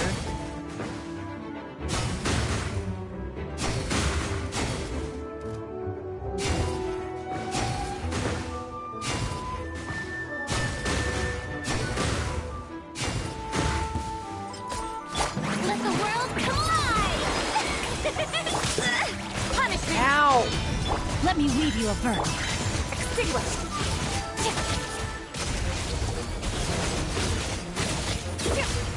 Holy crap, she's fast as fuck. Let my name echo in song! Shiver! Why did I do it over there? Annihilate! Mine to wield.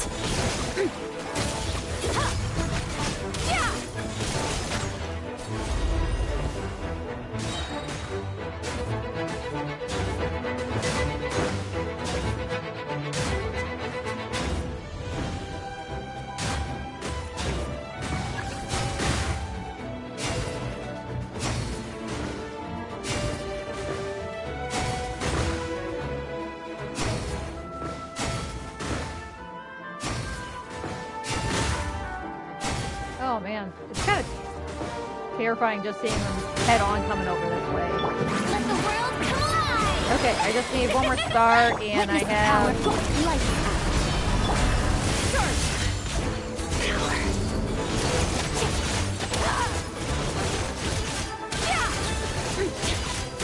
Okay, so this is pretty cool. I don't know if I'm doing this right, but whatever.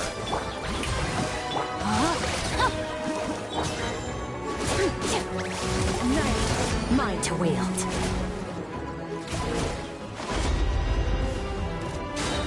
I say that in this, and then I go into this play mode right off the bat. As soon as I get a bit of a groove going.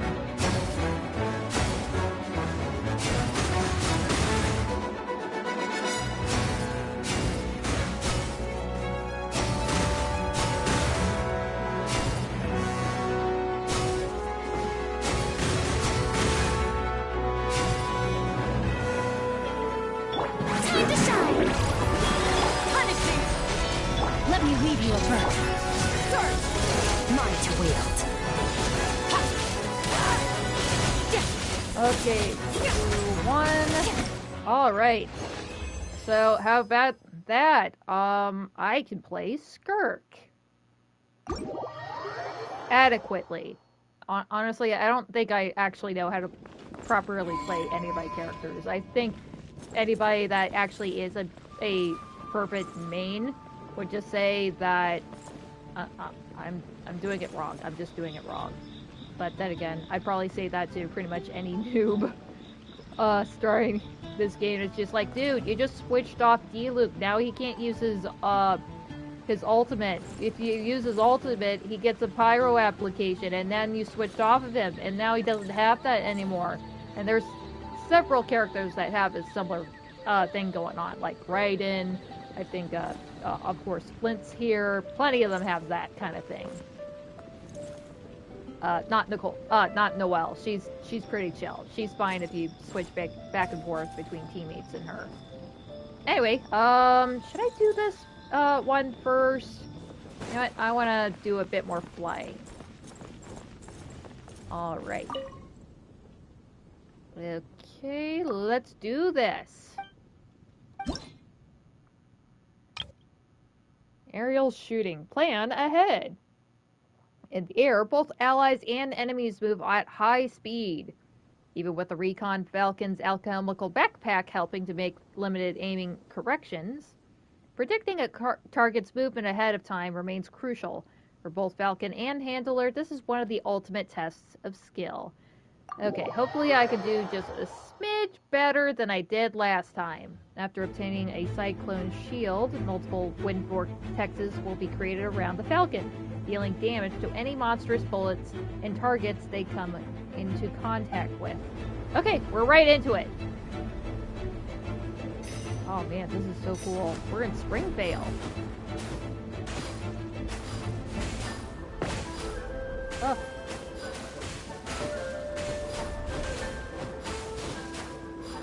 Oh god, I'm doing poorly at this.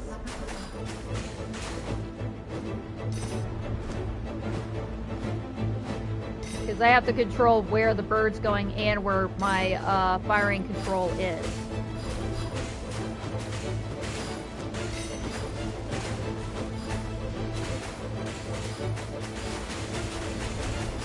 Oh, I can just hold it down.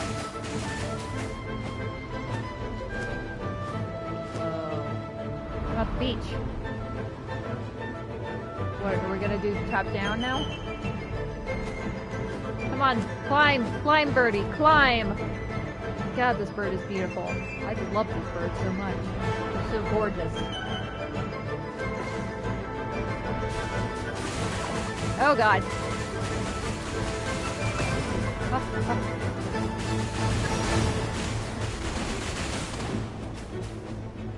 Oh, missed one.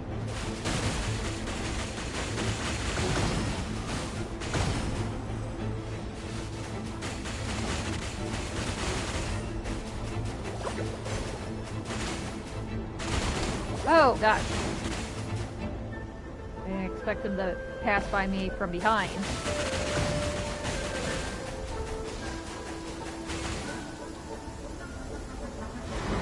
Okay, I got the spell. Ah! Oh no, did he just get hit? Oh yeah, the backpack got damaged. Oh no, the birdie's getting tired. Oh crap. Oh man. Oh, it's inverted. Everything's inverted. Oh shit, that was close.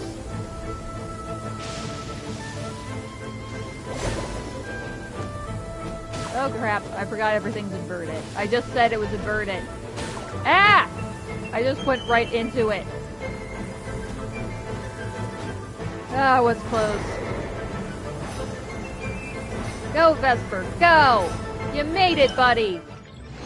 Yeah, he made it back home. Holy crap. That was awesome. Wait, did I just do it again? Yeah. Aw. I feel bad every time I exit that and it says, oh, you failed. It's like, I didn't even want to try doing it a second time. Although, maybe I should, because, oh my god, that is fun. That is so much fun. Alright, how about we relax by making our friends some delightful drinks per their tastes and have a nice little chat with them. Okay, looks like I could probably do... Oh, I can only do one right now. Okay, scents from another land. Perhaps due to a certain resonance of fragrances, you've attracted a visiting perfumer from faraway land. She wanders over to see what the drink stand has to offer. I wonder who that could be.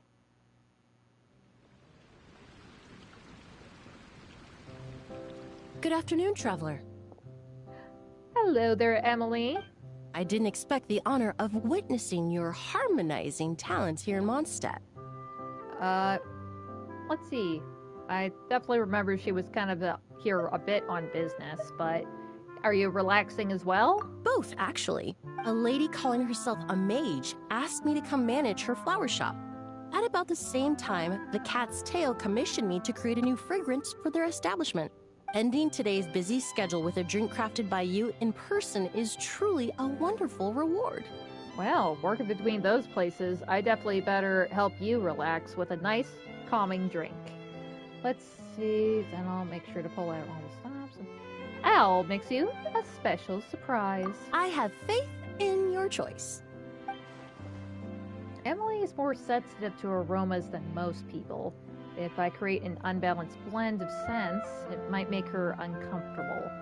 Oh yeah, now we have to play instead of the flavors, and if it has too much caffeine or whatever. If the smell's too palpable, then yeah, she's not gonna like it. In any case, I should use ingredients with complementary scents, and try to add a dash of Fontanian flavor too. Let's start with the Mondstadt. Take on Lumidos Twilight. Alright, little taste of home. Nice.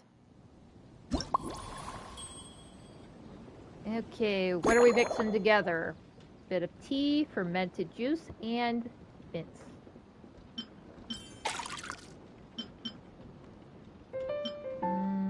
Wait, what was the other one? Fizzy water, fermented juice. But it's not alcoholic juice, it's just little aged juice. It was just, you got like the ocean spray grape juice, and it was sitting in the fridge a little bit too long. Is that kind of what the fermented juice is? Might be a little moldy by then. And alright, next up, I guess we're cutting the mint or the garnish. Let's see, cut ingredients into small pieces. Alright, let's finally chop these things. Wait, doesn't seem right. Wait, oh, just small bits, not into itty bitty bits. Oh. Forgot we actually have to chop these things. And I actually like cooking. Like doing a little quick time thing. And give it a little shake.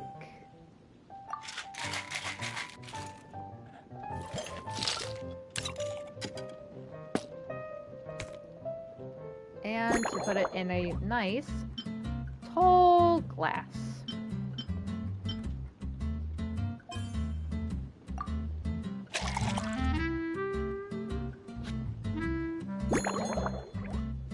With a bit of elderberry garnish. Ooh, that does look nice. Luminous Twilight. A refined cocktail from Fontaine that's been described by drinkers as capturing the warm glow of sunset over Lumidos Harbor. Rumor has it that you could still order this gem from the hidden menu at the Rusty Rudder, though it's rare for the bartender to recreate its original flavor perfectly. Yeah, a novice like me can do that. Care to give this a try, Miss Emily? Your artistry is truly a pleasure to watch.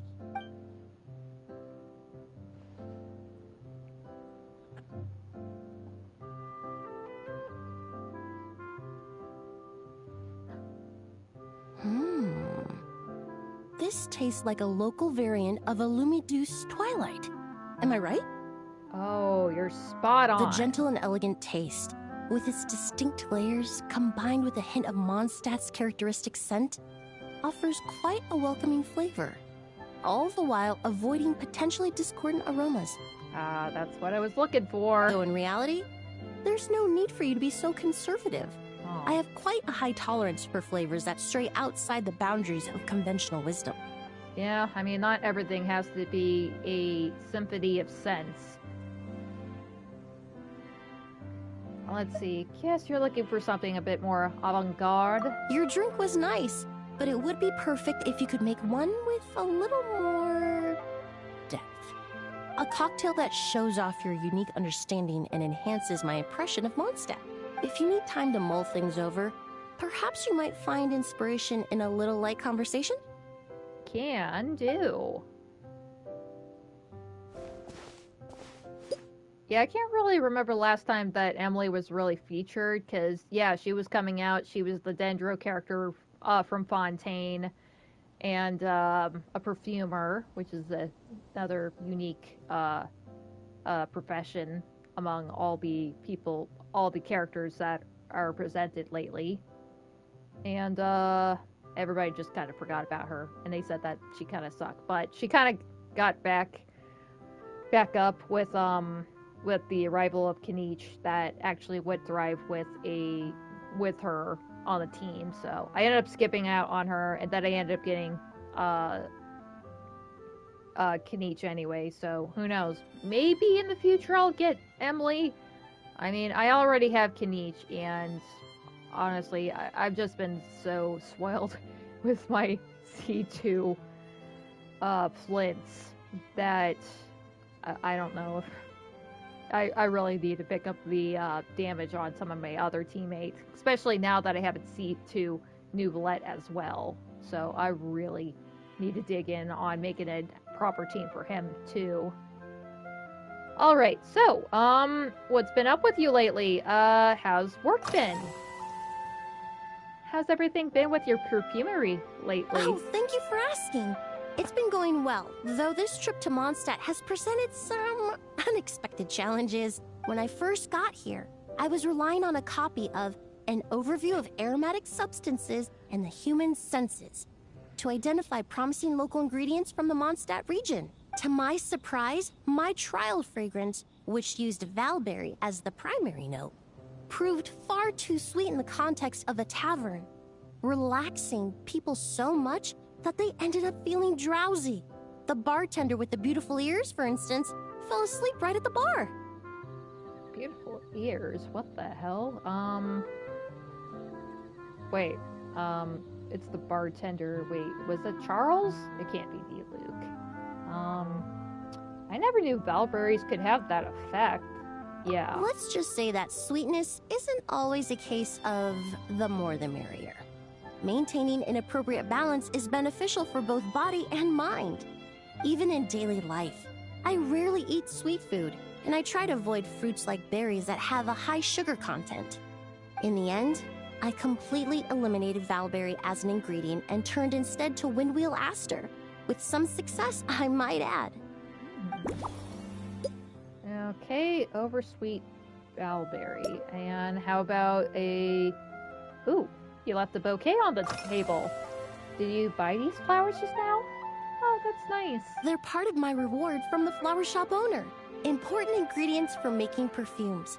Thanks to these, I was able to complete my commission for the cat's tail. I studied Mondstadt's Cecilia flowers many years ago.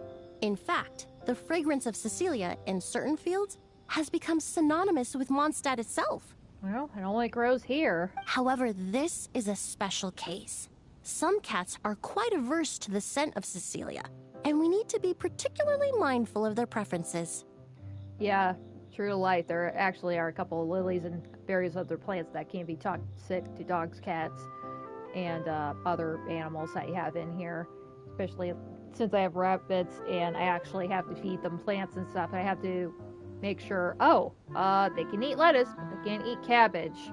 And they actually can eat carrots, but probably not like Bugs Bunny level carrots. They get maybe like a baby carrot maybe once every 2 days or so for me. I have given them a little bit of spinach. I mean, I've been eating a little bit of spinach because we just have a bunch of spinach for some reason in our fridge. And so I would only give them like maybe 2 nice leaves. Otherwise they might have too many of whatever vitamin that their spinach is known for. And that can hurt their tummies and their vitals and anything else. So definitely be careful about what kind of plants you're introducing into your household around your little friends and yeah, you don't want to hurt them accidentally like that. So what did you use for your aroma this time? Windwheel aster. Oh, right. The various parts of the windwheel aster plant can be ground into a powder to extract their essences. I then blended the scents from its petals and leaves. The result carries the intoxicating sweetness of mead, while still emphasizing the fresh notes contained within the flowers, stems, and leaves. I just took it for a little trial run at the cat's tail, and the cats seemed to really like it, while the clients themselves found it comforting and invigorating. Extracting exquisite fragrances from ordinary overlooked ingredients? Oh, that's what truly brings me joy. Okay. And today's definitely quite a nice day to be looking at the flowers, ain't it? The weather's really nice today. So, this is what it feels like to start a conversation with a classic icebreaker. It really is. A while earlier, I watched a whole run of fair weather clouds float by, fluffy as pillows. It's not overly humid either, and the wind is gentle too. In such conditions, one sense of smell is heightened, but not to an excessive degree. When scents are blended well, they naturally combine with the ambient context, leaving particularly powerful impressions. Let's see, I've never heard of that before. How fascinating. It seems something similar is true for mixology. As long as you choose a base of appropriate strength, the various flavors will blend seamlessly together. When mixed properly, all the ingredients work as one to create a most wonderful symphony for your taste buds. I see, so a combination of flavors is the key. Yes, that's it. Now I think about it, layering distinct flavors doesn't really suit my personal preferences. Okay. Usual hobbies and interests. Oh yeah, I forgot that she also kind of does some side work as a mortician. So, and a forensics analyst pretty much. So, a little dark. But what do you usually drink? Usually, after work, my friends from the Maison Gardiennage sometimes treat me to a few drinks. I usually stick to fruit tea. That way, I can get straight back to work after our gatherings. Okay, well, I was on the money with that one. If it's before a holiday and my friends are in high spirits, I sometimes order a small glass of sparkling fruit wine. There was an officer named Terena who used to treat me to aged Corte wine. But since she was transferred to the Special Security and Surveillance Patrol, we haven't had the chance. Aw. I was worried that it might overstimulate your senses. In the world of science, high-proof alcohol is a widely used solvent. I've grown well accustomed to the smell of it by now. Besides, when I'm slightly tipsy, my state of mind changes, which in turn alters my approach to perfumes. It doesn't matter if the result is good or bad. It's all about trying something new. Oh god, we're gonna get her drunk, aren't we? So I don't mind drinks with just a little bit of alcohol, but I don't like anything too strong. Alright, a light liquor won't get you drunk. Just a little drunk. We're just gonna get her tipsy, as she said. Let's see. Incorporate windmill asters. Emily created a new fragrance using windmill asters, and apparently it was quite successful. But what's the best way to incorporate the scent of windmill aster? I guess we'd use it as a garnish, probably. Let's see. Oversweet. Wait, how come I can't? Okay, there we go. Oversweet valberries. I'm still not sure there's a strong enough connection. Oh. I'm trying to do an association. Mix it thoroughly. Let's see. Mix it thoroughly. Process the feathers. The feathers. The petals further. Honestly, the petals on a feather ain't. The petals on a flower ain't too different than feathers on a bird. Whatever. Windmill aster seemed like a good choice. To make sure everything blends into one, I should try finely chopping the petals and spreading them across the top. Okay, looks like I am gonna garnish it. Okay, and we should mix things more thoroughly. We went from talking about the weather to the best way to blend scents. Emily prefers single, seamlessly integrated scents rather than those with distinct layers. In which case, I'll need to blend each ingredient together thoroughly in her drink. I should shake it a lot harder to make the flavors to make sure the flavors don't separate. Okay, we're gonna give it the good shake. The real good shake. Okay.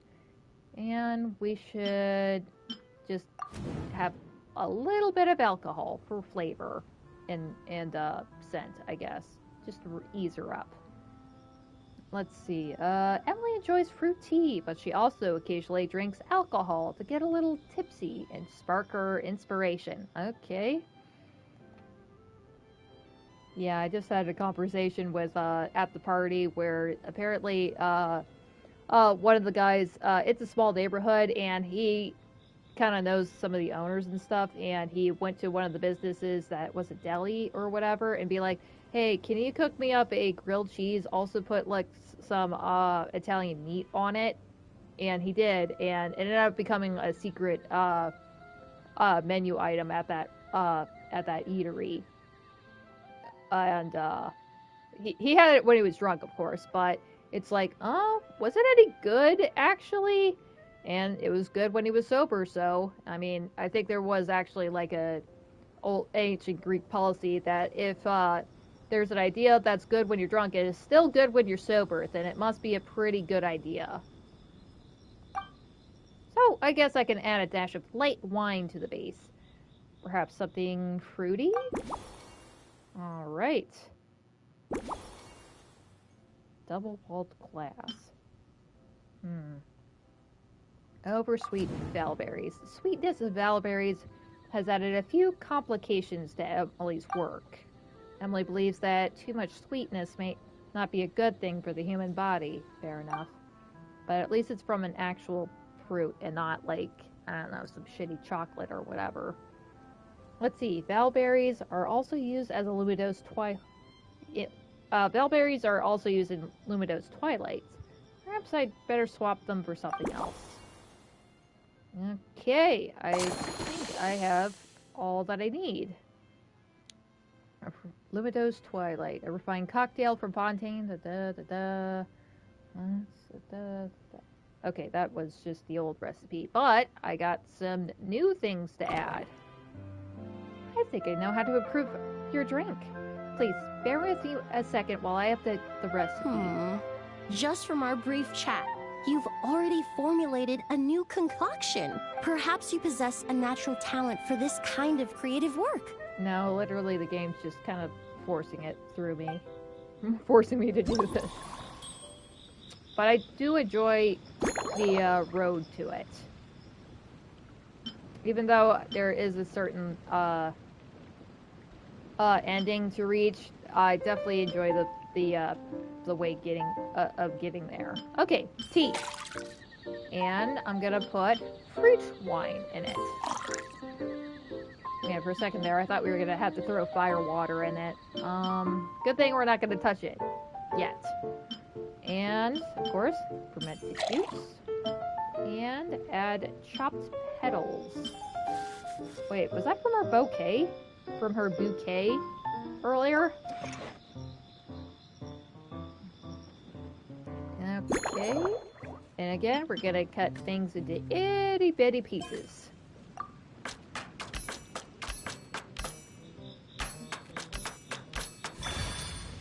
Wonderful.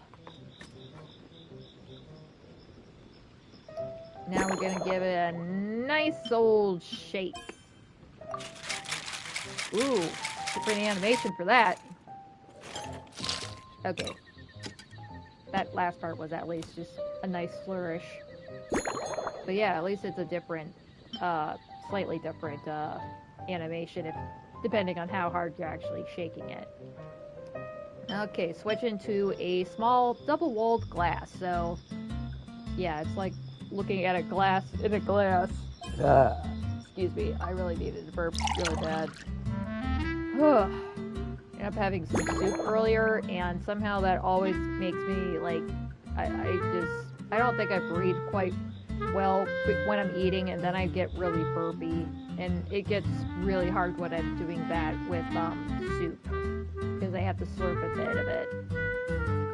God, it's so good. I might even have some more after this. Had like orzo in it, and some nice little Italian meatballs. God, it's nice. Let's see, any garnish except for Valberry. Do I want to pump it up with a lemon slice? Lampgrass. I think she would enjoy the lampgrass. That would look nice on it. Oh yeah. Should I? Lampgrass. Yeah, that looks really nice. The Luminose Twilight Special Blend. Based on the Luminose Twilight, this novel cocktail was concocted especially for Emily. The perfumer from Fontaine told you that excessive sweetness makes people drowsy, and she prefers to enjoy just a light touch of tipsiness. Clearly, knocking a guest out at the bar isn't a bartender's main goal. On days of gentle wind and clear skies, heightened senses can amplify the flavors of a perfectly harmonious drink. Inspired by the art of fragrance, we developed a subtle, elegant masterpiece.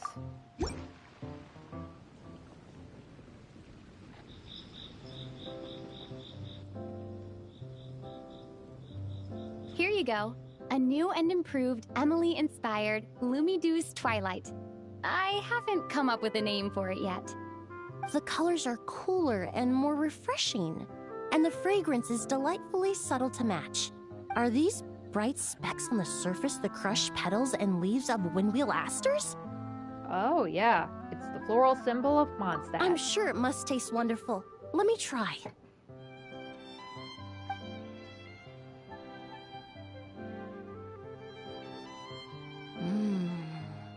In the language of flowers, the windwheel aster represents the visible winds. Your cocktail not only captures their form, but also the fragrance they carry. Therefore, I suggest you call this drink Windborne Bouquet. Ooh, nice. The winds and clouds of Mondstadt swirl together in the glass, leaving behind enchanting traces of fragrance. Let's see, a perfect name for a master of perfume. Elegant and full of style. Really? Oh, perhaps it's just a habit of my profession. I'm glad you like it. Now it's time to slowly savor this masterpiece. Thank you so much. This trip to Mondstadt has been so rewarding. This is the most memorable cocktail I've ever had. Once I get back to Fontaine, I will attempt to recreate this moment as both a fragrance and a perfume. That's so exciting to hear. Once I've perfected the recipes, I hope you'll do me the honor of being the first customer to experience these new products. Until then, I look forward to seeing you in the Court of Fontaine. I'll see you then. Ah, that was nice getting to chat with Emily. She's just so lovely and pretty. I just really like her. She's pretty cool. Most people don't really care about her, but I think she's pretty neat.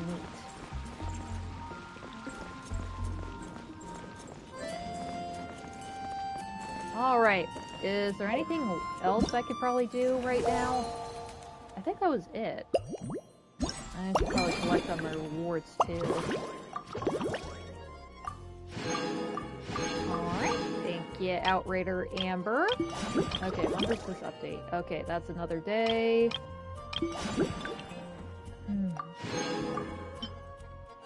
Oh, wait. Okay. Yeah, that just describes the drink. Wait a minute. Oh, I think I could probably do one more person right now. Hold on, let me get back to that. Let us have a modicum of patience for the richness and complexity of humanity. The wanton cruelty of the few is not worth whatever our the ire. third part. Okay, let's just do one more drink. Alright, Claymore and Musket. The drink stand was built to help knights relax after a long day on duty. And it just so happens that a certain captain has recently returned from a long posting at Dragonspine. I wonder who that could be.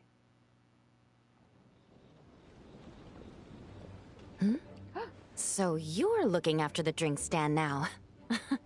If I'd known sooner, I would have stopped by this morning. Alright, thank you for your support. I've got to say, I'm getting curious. I've heard a lot about your mixology skills. I wonder what kinds of drinks you can mix with the ingredients Glenfiddich has prepared. You seem busy. You've been working extra hard lately, haven't you? I don't have much of a choice. It's just one thing after another right now. First off, the Knights of Favonius annual combat assessment is coming up. And this year, the standards are higher than ever. As the captain of the reconnaissance company, I have to lead by example. At the very least, I need to rank as one of the top 3 captains in the practical portion. Yeah, I guess you have stiff competition with Captain Lohan, who is in command of the 5th Division, so I was wrong on both counts. He wasn't I thought he was like the 4th or 7th. He was the 5th. So, I was close though, but whatever.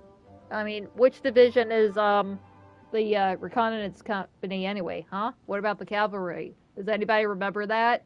Because I sure as hell don't, and I guess unless you actually read some of the character stories, you probably wouldn't remember either. So, I've been intensifying my training lately.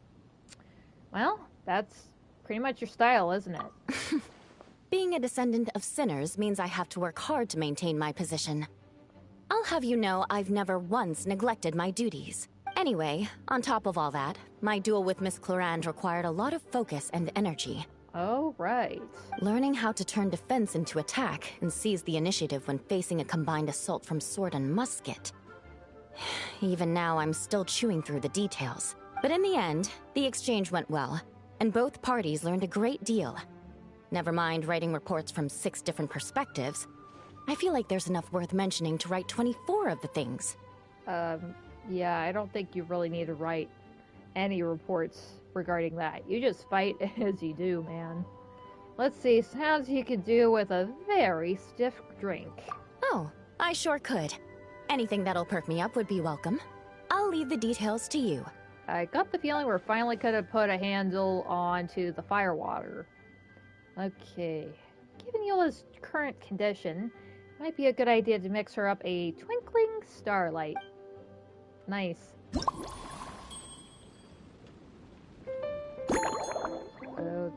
Oh, I guess we're not cracking open the firewater quite yet. Damn. Okay, fruit wine. Okay, at least we're having a bit of a alcoholic beverage portion into this.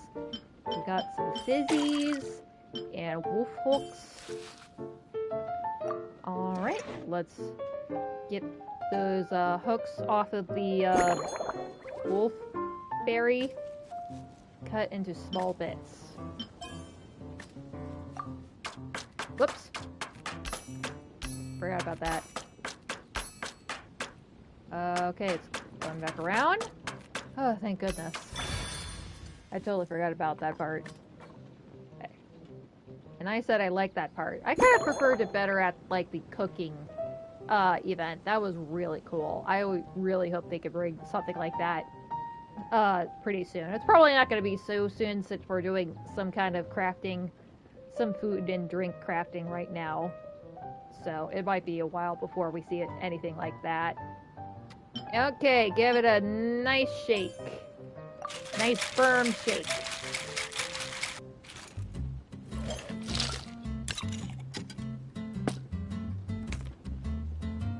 Okay, we use this glass. It's such a cool looking glass. I love the stem of it. Although I feel very uncomfortable trying to actually handle one though.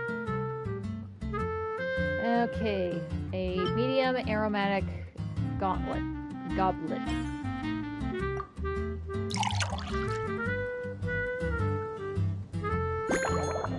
And add star salt. Oh, so it's like a salt star. Oops. Forgot that. Add it. Ooh, that looks nice. I mean, it is called Twinkling Starlight. This special cocktail was inspired by the stunning vistas over Cider Lake beneath the starry sky. Both its color and flavor hint at a refreshing nature, but those with lighter tolerance should be careful of its lingering kick. Oh, it might look nice and sweet, but this ain't no kid's twinkling drink. starlight for Captain Eula. Hope you like it. Judging by your confident tone, I'm certain I will. Well then, I'll make sure to savor this thoroughly.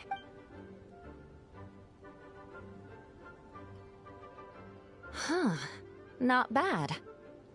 Sweet and tingly, with a delightful airiness. The fizzy water really brings it to life. I suddenly feel full of vim and vigor. But just one glass doesn't quite scratch the itch. How about something with a bit more bite? Okay, now we're definitely gonna cut into the firewater supply, ain't we?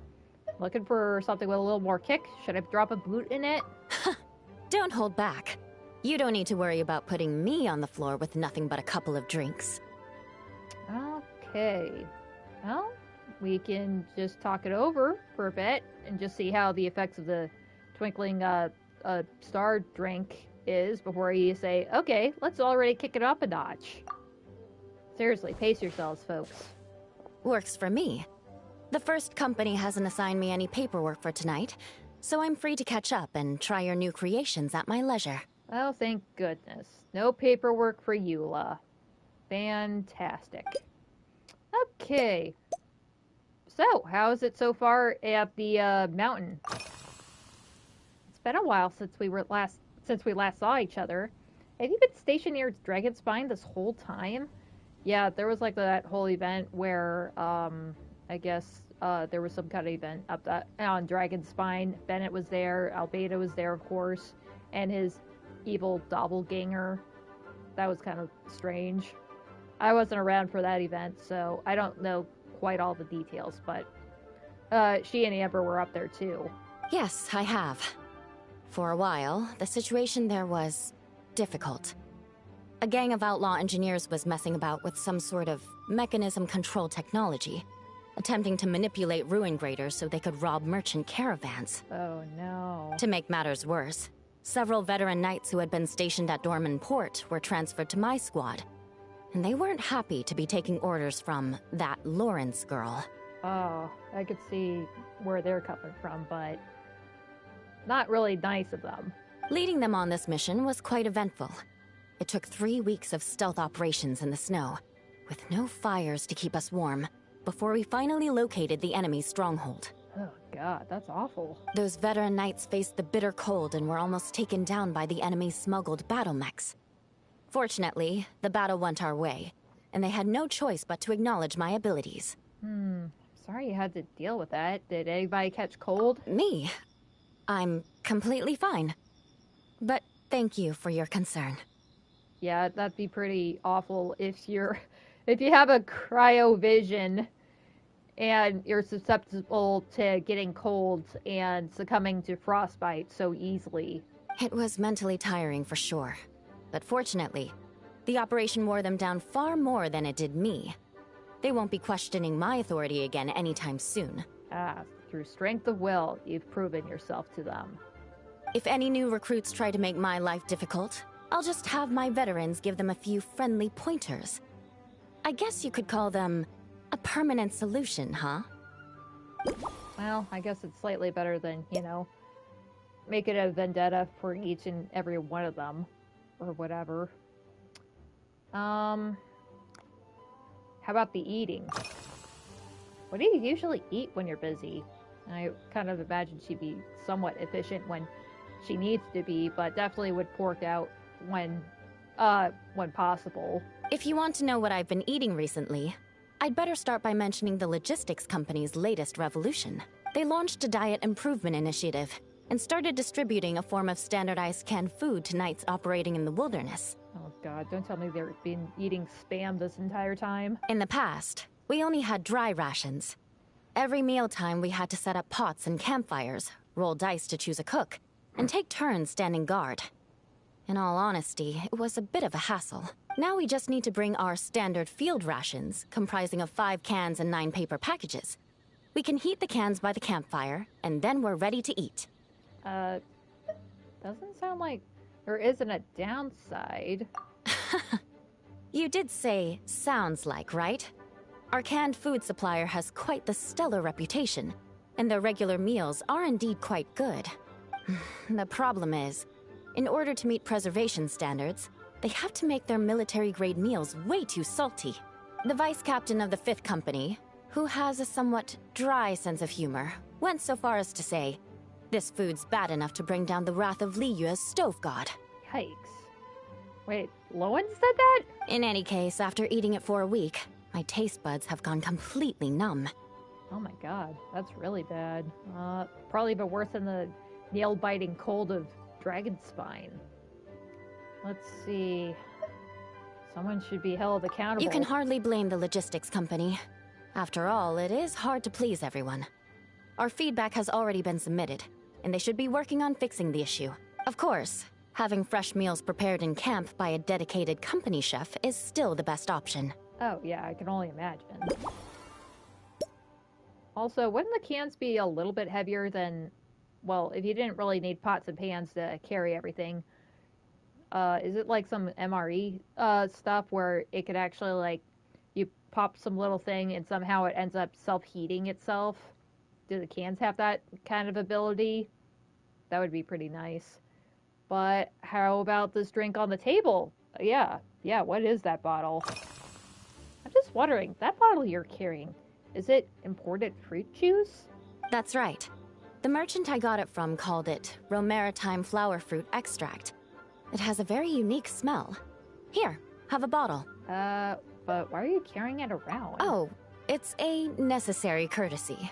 In that book Miss Magistus lent me, The Blade Dancer, 20 years on, it says, after a duel, a Fontanian swordsman will politely invite their defeated opponents to a banquet. Wait, could this be Cloren's master or whatever? Because that does sound about like the time where she'd be active. To properly play host to Miss Clorand, I searched for quite some time to locate a rare goods merchant in Dorman Port who sold this juice. Okay, that probably had something to do with Cloren's former master. Let's see, sounds like something out of a story. I had my doubts at first too, but Amber said something that makes a lot of sense. She said that even if this custom doesn't really exist, following it still shows I've made an effort to understand Fontaine's cultural heritage.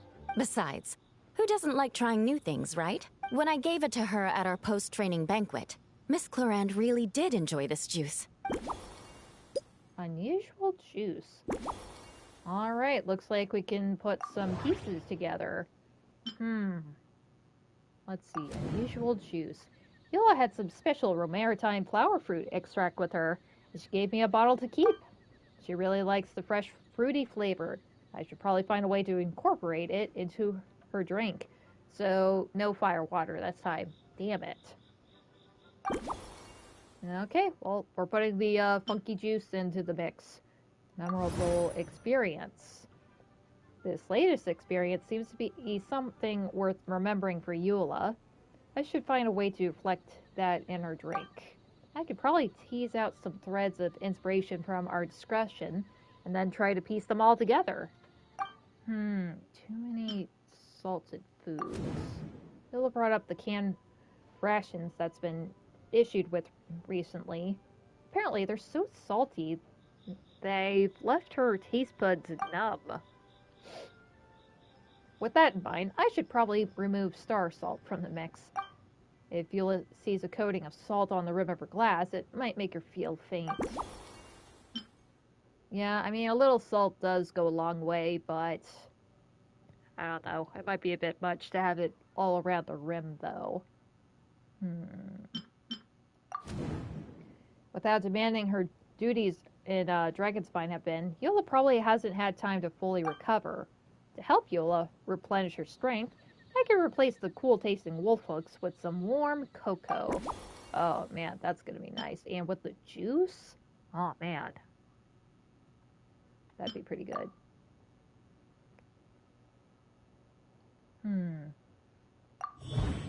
Okay, so I'm associating the memorable experience with the unusual juice and getting... Sorry, my nose is bothering me. Understanding their thoughts on the duel. Every region has its own signature flavors, and the sword techniques of Mondstadt and Fontaine have their own distinct character, too. I need to find out what Eula thinks. Maybe I should chat with her some more?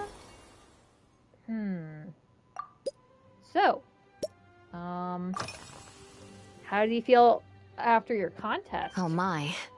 To be honest, before we crossed swords, I was feeling eager, but also a little nervous. Wait, did he actually manage to use a gun? Miss Clorand's combat style comes from the mysterious Marechaussee hunters. In the library, there are some old Fontainian newspapers from hundreds of years ago that give some idea of how formidable an organization it was. A more recent newspaper claimed that Miss Clorand was an orphan from an underwater kingdom, and that before battle she would perform rituals inviting spirits to possess her sword. Certainly, from my own experiences, Miss Clorand's abilities more than match those descriptions. Wait, I don't remember her being found as being some orphan of some underwater realm or something. She's not, like, secretly a fairy or whatever. Wait, I think I had thought that maybe she does look like a Bishop, so... Okay, put that in queue for, wildlife and, other beasts that somehow have a striking resemblance to playable characters.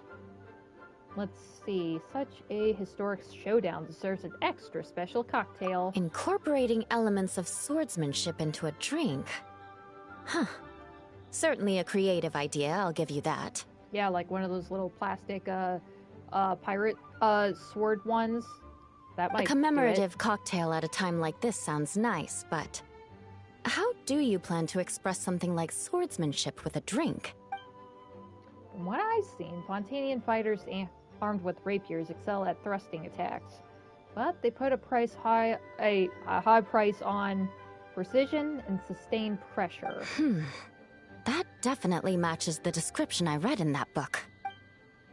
If I were to compare them to a drink, I'd say they're like coffee, Belay fruit ice wine, or Mondstadt fruit wine. They might not overwhelm your senses, but they refuse to fade away. In fact, the first drink you tried had a fruit wine base. That's right. You really know your stuff. I doubt there's anyone else in all of Tevat who could come up with such a perfect metaphor. Your swordmanship is different, though. You're like a lead dancer with the claymore, guiding your blade through big, sweeping arcs. You only need one hit to unleash an avalanche of destruction. In other words, your style emphasizes forceful impact at the moment of contact. There's no need to make it sound so fancy. It's just an aristocratic variant of Favonius blade work, with a bit of personal flair. Oh, definitely plenty of a dancer flair. So you're more like a strong spirit that hits the senses hard, then leaves a clean, icy aftertaste without lingering flavors. Firewater. All right, baby, we're gonna crack the barrel open. In recent years, Firewater's gained popularity the world over, following in the wake of prosperous Snezhnayan merchants. These days, almost every tavern has a signature drink that uses it as a base. Then we've found the perfect solution together. You really are good. Why don't we try replacing the fruit wine with firewater? As for the alcohol content, that's not a problem. Plenty of the expedition team may have drunk themselves senseless with firewater. But me, I'm full of confidence. I'm sure you do. Honestly, I think you actually have quite a tolerance compared to most people. Okay, every nation's fighting style is different. We talk about the difference between Eula and Cloren's blade work. I think I can represent this in the mouthfeel of Eula's drink. The obvious conclusion is to swap out the fruit wine for firewater. To match the big sweeping arcs of her sword fighting, a small cup won't cut it. We need something a little heftier. Oh god, we're gonna pour her a big tall glass. Alright, I think I got all my clues. Let's get to mixing. Alright, I think that's all I need. I know exactly how to prepare your next cocktail. Brilliant! I'm looking forward to seeing how you do.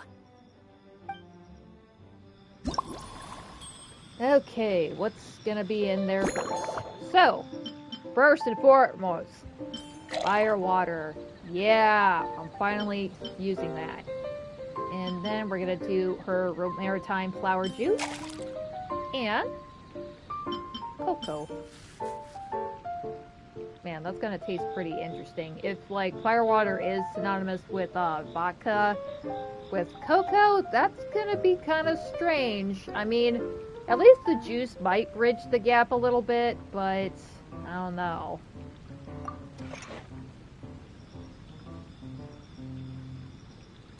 Okay, cut the ingredients into pieces of any size. Let's see. Should I do something big or should I do something smaller?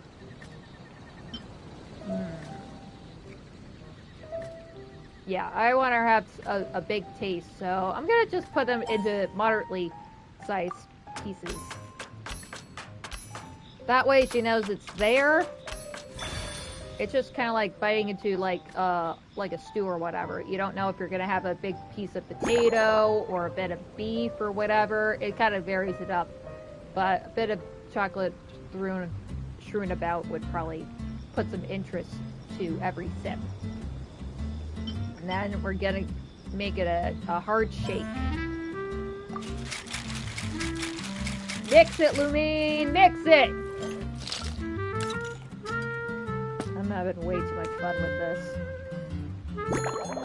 Alright, medium or large? Yeah, I'm going big. Big glass. Big... Oh, it has to be a goblet.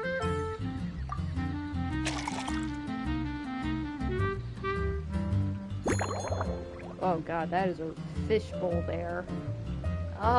Okay, what am I gonna put on there? Mulberry might be nice, but I've used that before. How about a lemon slice? That's a nice little refresher. Sea Foam Sword Song. Based on Twinkling Starlight, this novel cocktail was concocted especially for Eula. Eula's swordsmanship is like a whirling waltz. While she strikes with the force of an avalanche, yet her finishing flourishes are clean and elegant. This bold approach is reflected in her drink preferences. To match her style, the drink you prepare combines ice-pure firewater, maritime flower juice, steeped in commemorative meaning, and restorative cocoa to replenish her energy and banish fatigue, creating a true dance of flavors. Since this blend is inspired by the Spindrift Knight's dancing blade, Sea Foam Sword Song felt like the perfect name. Here's your all-new Sea Foam Sword Song, mixed to meet your personal preferences. Oh my, what beautiful colors! And you even added my maritime flower fruit extract. The aroma is perfect, and I can smell the alcohol, but it doesn't stifle the fruity fragrance. Let's see how it tastes. Can't wait to hear what you think. Give me a moment to come up with the right words. I need to think carefully. I know it's unbecoming of a lady, and a proper connoisseur would savor their drinks slowly. But I'm sorry, this is just too good to be true. Oh crap, she's gonna knock it back too fast. It's so tasty and good. Can you mix me another? Oh god damn it. How many you want? 2, 3? No problem for me. I'll keep them coming. And so Eula lost in friendly conversation drank the sea foam. Oh, no, what was I going to say? I've completely lost my train of thought. Oh, man. I kind of forgot that actually she does kind of crush her alcohol tolerance a bit. Whatever. I feel fantastic. This cocktail... Oh, it's the best I've ever had. Holy crap. I don't think I've seen somebody this drunk since the flagship. I think I'm gonna head home and get some sleep. Yeah, remember that? I kind of forgot what part of the story it was, but there was like these two people that were like just two buddies, two friends, and one's just like, your wife's so pretty. And I'm like, okay, you're getting cut off, buddy. Let's see. Do you think you maybe had one too many? Don't worry about me. This is the happiest tipsy I've been in years. I'm still far from being drunk. Oh, you look like you're gonna blow chunks, honey. By the time I've written up those reports for my exchange with Miss Clarend, I'll have been on duty for 3 months straight. Okay, never mind. You probably needed this, actually. Jean. The acting grandmaster. Isn't it about time she gave me some time off? I won't be forgetting this injustice in a hurry. Oh, crap. You mark my words. Oh, God. She's off to get vengeance once again. Classic Eula. Oh, definitely glad that I stayed for that one. Ugh. Okay, now to get my reward. And looks like I get some more from getting all the extra points. Yeah, because there's like all these little points here. The Windscape Splendor. And let's see, the next one's gonna unlock in 4 hours and a day. Okay, now this one.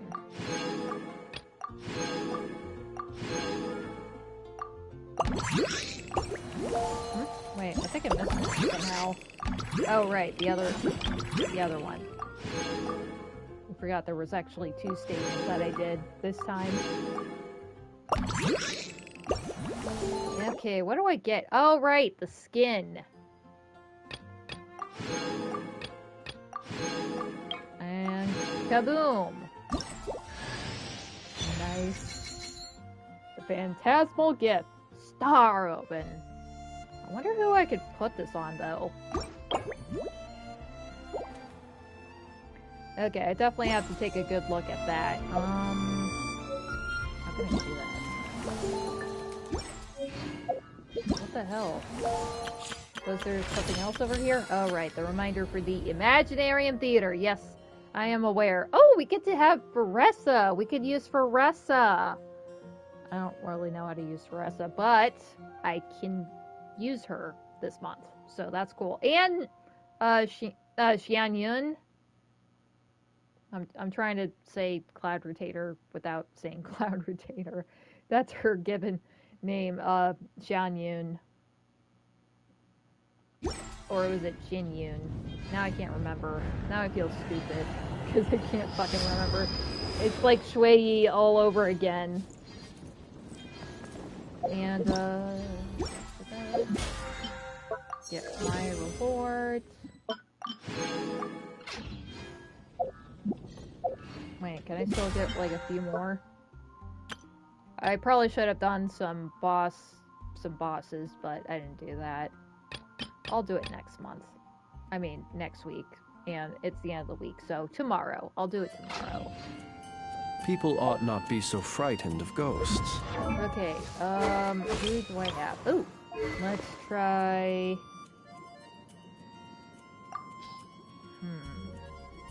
How do I apply the skin on the weapon, though?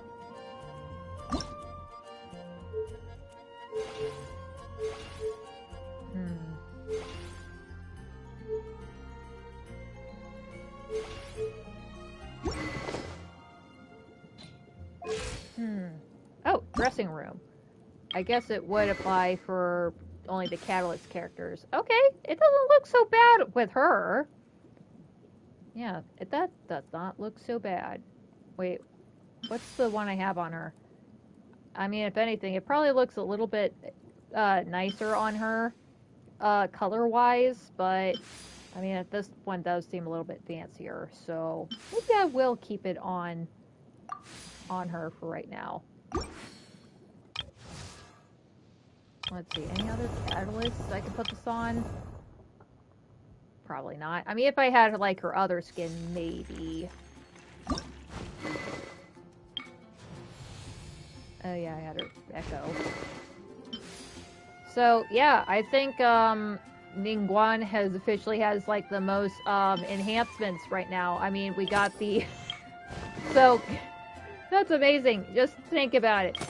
Ningguang, she has a alt outfit, which looks absolutely stunning. Kind of sad that I wasn't around when I could have claimed this myself for free. Wait. Okay, so it's, that mark on her leg, that's not actually a tattoo or whatever.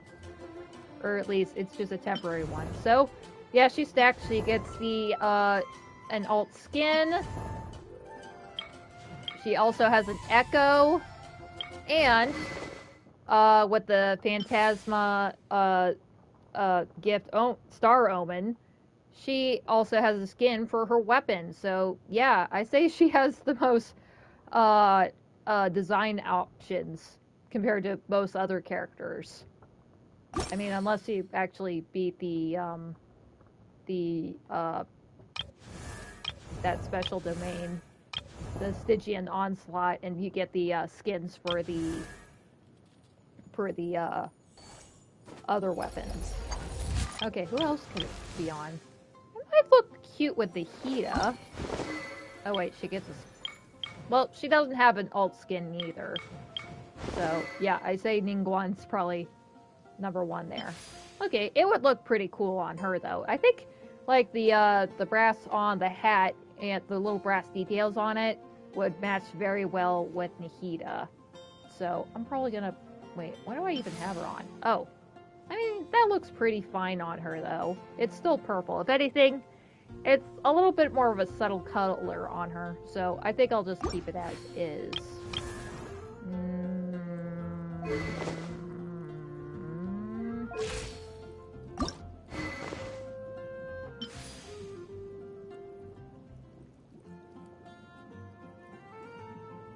I mean, I think it's better than what I have on him right now. So... I'm just glitzing him out, aren't I?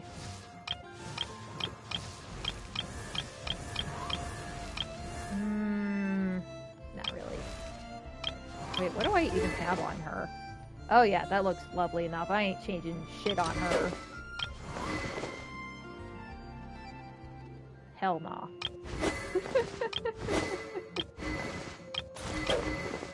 I mean, I just got to see how this looks. And yeah, I do have the ballot of the Boundless, whatever the fuck this thing was called. Because my camera's in the way. I think this was just a limited event item. But yeah, this one's pretty cool. I think I had Risley with this one for a bit.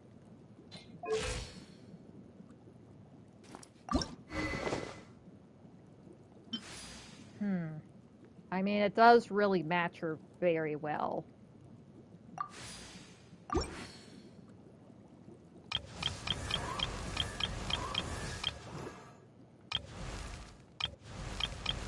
I mean, I am kind of torn. It does look really good on her, but I also want to show off that I actually have that, the Ballad of the Boundless Blue on her. So, I might change it back, actually. Wait, no, I'll keep it. I'll keep it. I may as well give her a little bit of love, since I think she has the most constellations of all my... Yeah, she does have the most constellations of my, standard 5-star characters. So I might as well. And I might actually try building her at some fucking point, since I have Durin, and she can do the Hexerite buff with him.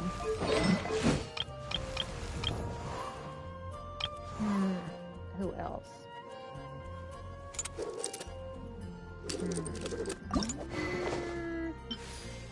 Nah.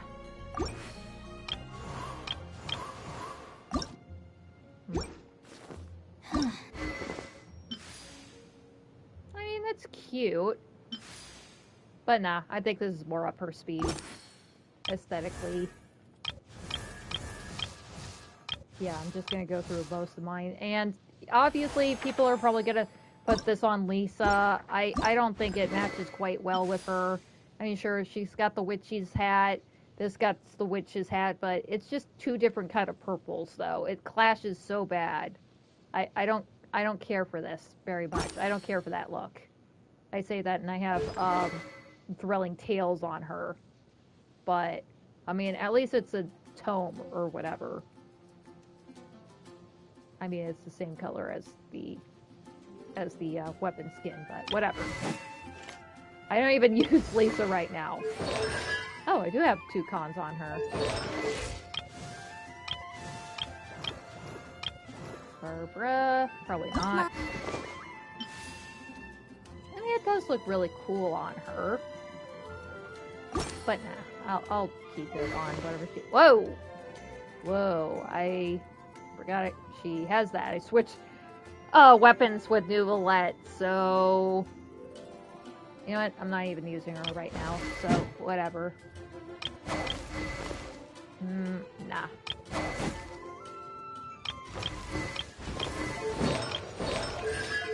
Holy crap, I have 4 constellations on her? How the hell did I manage that?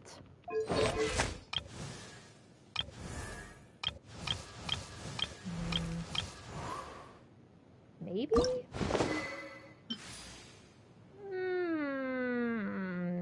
Nah, not quite. Almost, but not quite. You can probably put it with Mizuki. It will kind of work. Okay, this is probably going to be a hard no. Yeah, that's a no. I mean, it has, like, brass coloration on it, and it's clashing with her silver. I mean, the purple looks very lovely with her. But, nah. Okay, I think that's pretty much all my catalysts. Wait, totally forgot.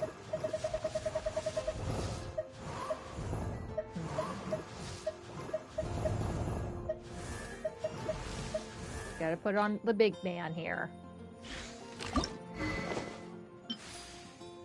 Okay, same with Lanyan. It's not gonna work. It's not gonna work. That was silly of me, Risley. That was silly of me. Don't worry, I'll make it up by getting Risley's weapon one of these days. Because, I mean, I never really pulled on any of the weapons banners, but yeah, after Flynn's and then doing it again for Duran's banner, getting his signature weapon, I think it's definitely well worth it. You don't have to do much guesswork. It's like, oh, this is supposed to be their best in SWAT, at least for most of them now. Maybe not so much with Zhongli's signature weapon. But yeah, I'll probably try getting Risley's weapon at some point to make him feel better. And otherwise, the Wizards works probably just fine with him. But really, I kind of want to get more constellations on him. I think it's much more worth it trying to get his C1. But yeah, that was my take on who the new weapon skin would work with. And, well, there you have it. Refer to this this video. Or, you know, make your own. Just put it on all the characters. Put it on all the characters. Or put it on none of the characters. You have that option. But, in my opinion, there are correct answers. So, yeah, just be mindful of that. Anyway, that's the end of Act 2 and any of the current event games that I can play right now. Oh, look, it's those two. You know what? I don't even remember if I actually listened on them or not. Let's just finish this with hearing Mikhail and Lumidia's take on current events. And by current events, he means, I don't know, shit that happened like 6 weeks ago. Hey, have you heard something serious has happened in with the higher-ups? Okay, I actually did do this, but whatever. It's fresh in my mind, so I'm gonna do this. Hey, have you heard? Something serious has happened with the higher-ups. You mean what happened with the Doctor and Marinette, right? For this to happen just as the plan was about to kick off. Oh, right, they were talking about Project Stuja. Look at you, worrying over nothing again, aren't you? The Jester and the Rooster are leading the charge on that front. There's no way it could fail. No matter what happens in Oddcry, it won't affect Her Majesty the Tsaritsa's great endeavor. We need only carry out her duties and wait to sing the praises of her far-sighted wisdom. You'll see. You'll all see. Okay, definitely did that. I hope things really do go smoothly over at Shiznograd. Okay, well, that's it for tonight. So I'll be back in 2 days' time to do part 3 when it comes out. And I'll probably jump back into HSR, of course, and, I don't know, try to do something over there of some sort. Probably wander around Planet Arcadia, of course. Do more of the card game. Of patience for the Quiet. And, yeah, I'll probably just wander around Planet Arcadia. Probably find maybe more of those A-doors or whatever, especially the ones that are, like, on this Dianjo and the Persian Space Station, probably. Or, you know, just the ones back on Planet Arcadia that are still on Planet Arcadia. But I'm pretty sure I'll figure something out tomorrow. I'll probably just be wandering around and fucking around. Maybe I'll look into the new, sorry, he just skipped right there. That was weird. He just skipped on the cobbles. And just figure out what to do from there. So, I'm just gonna end it now. And I will be seeing you all tomorrow evening. So, cheers from here at the Angel Shares back patio. This is Mayor signing off.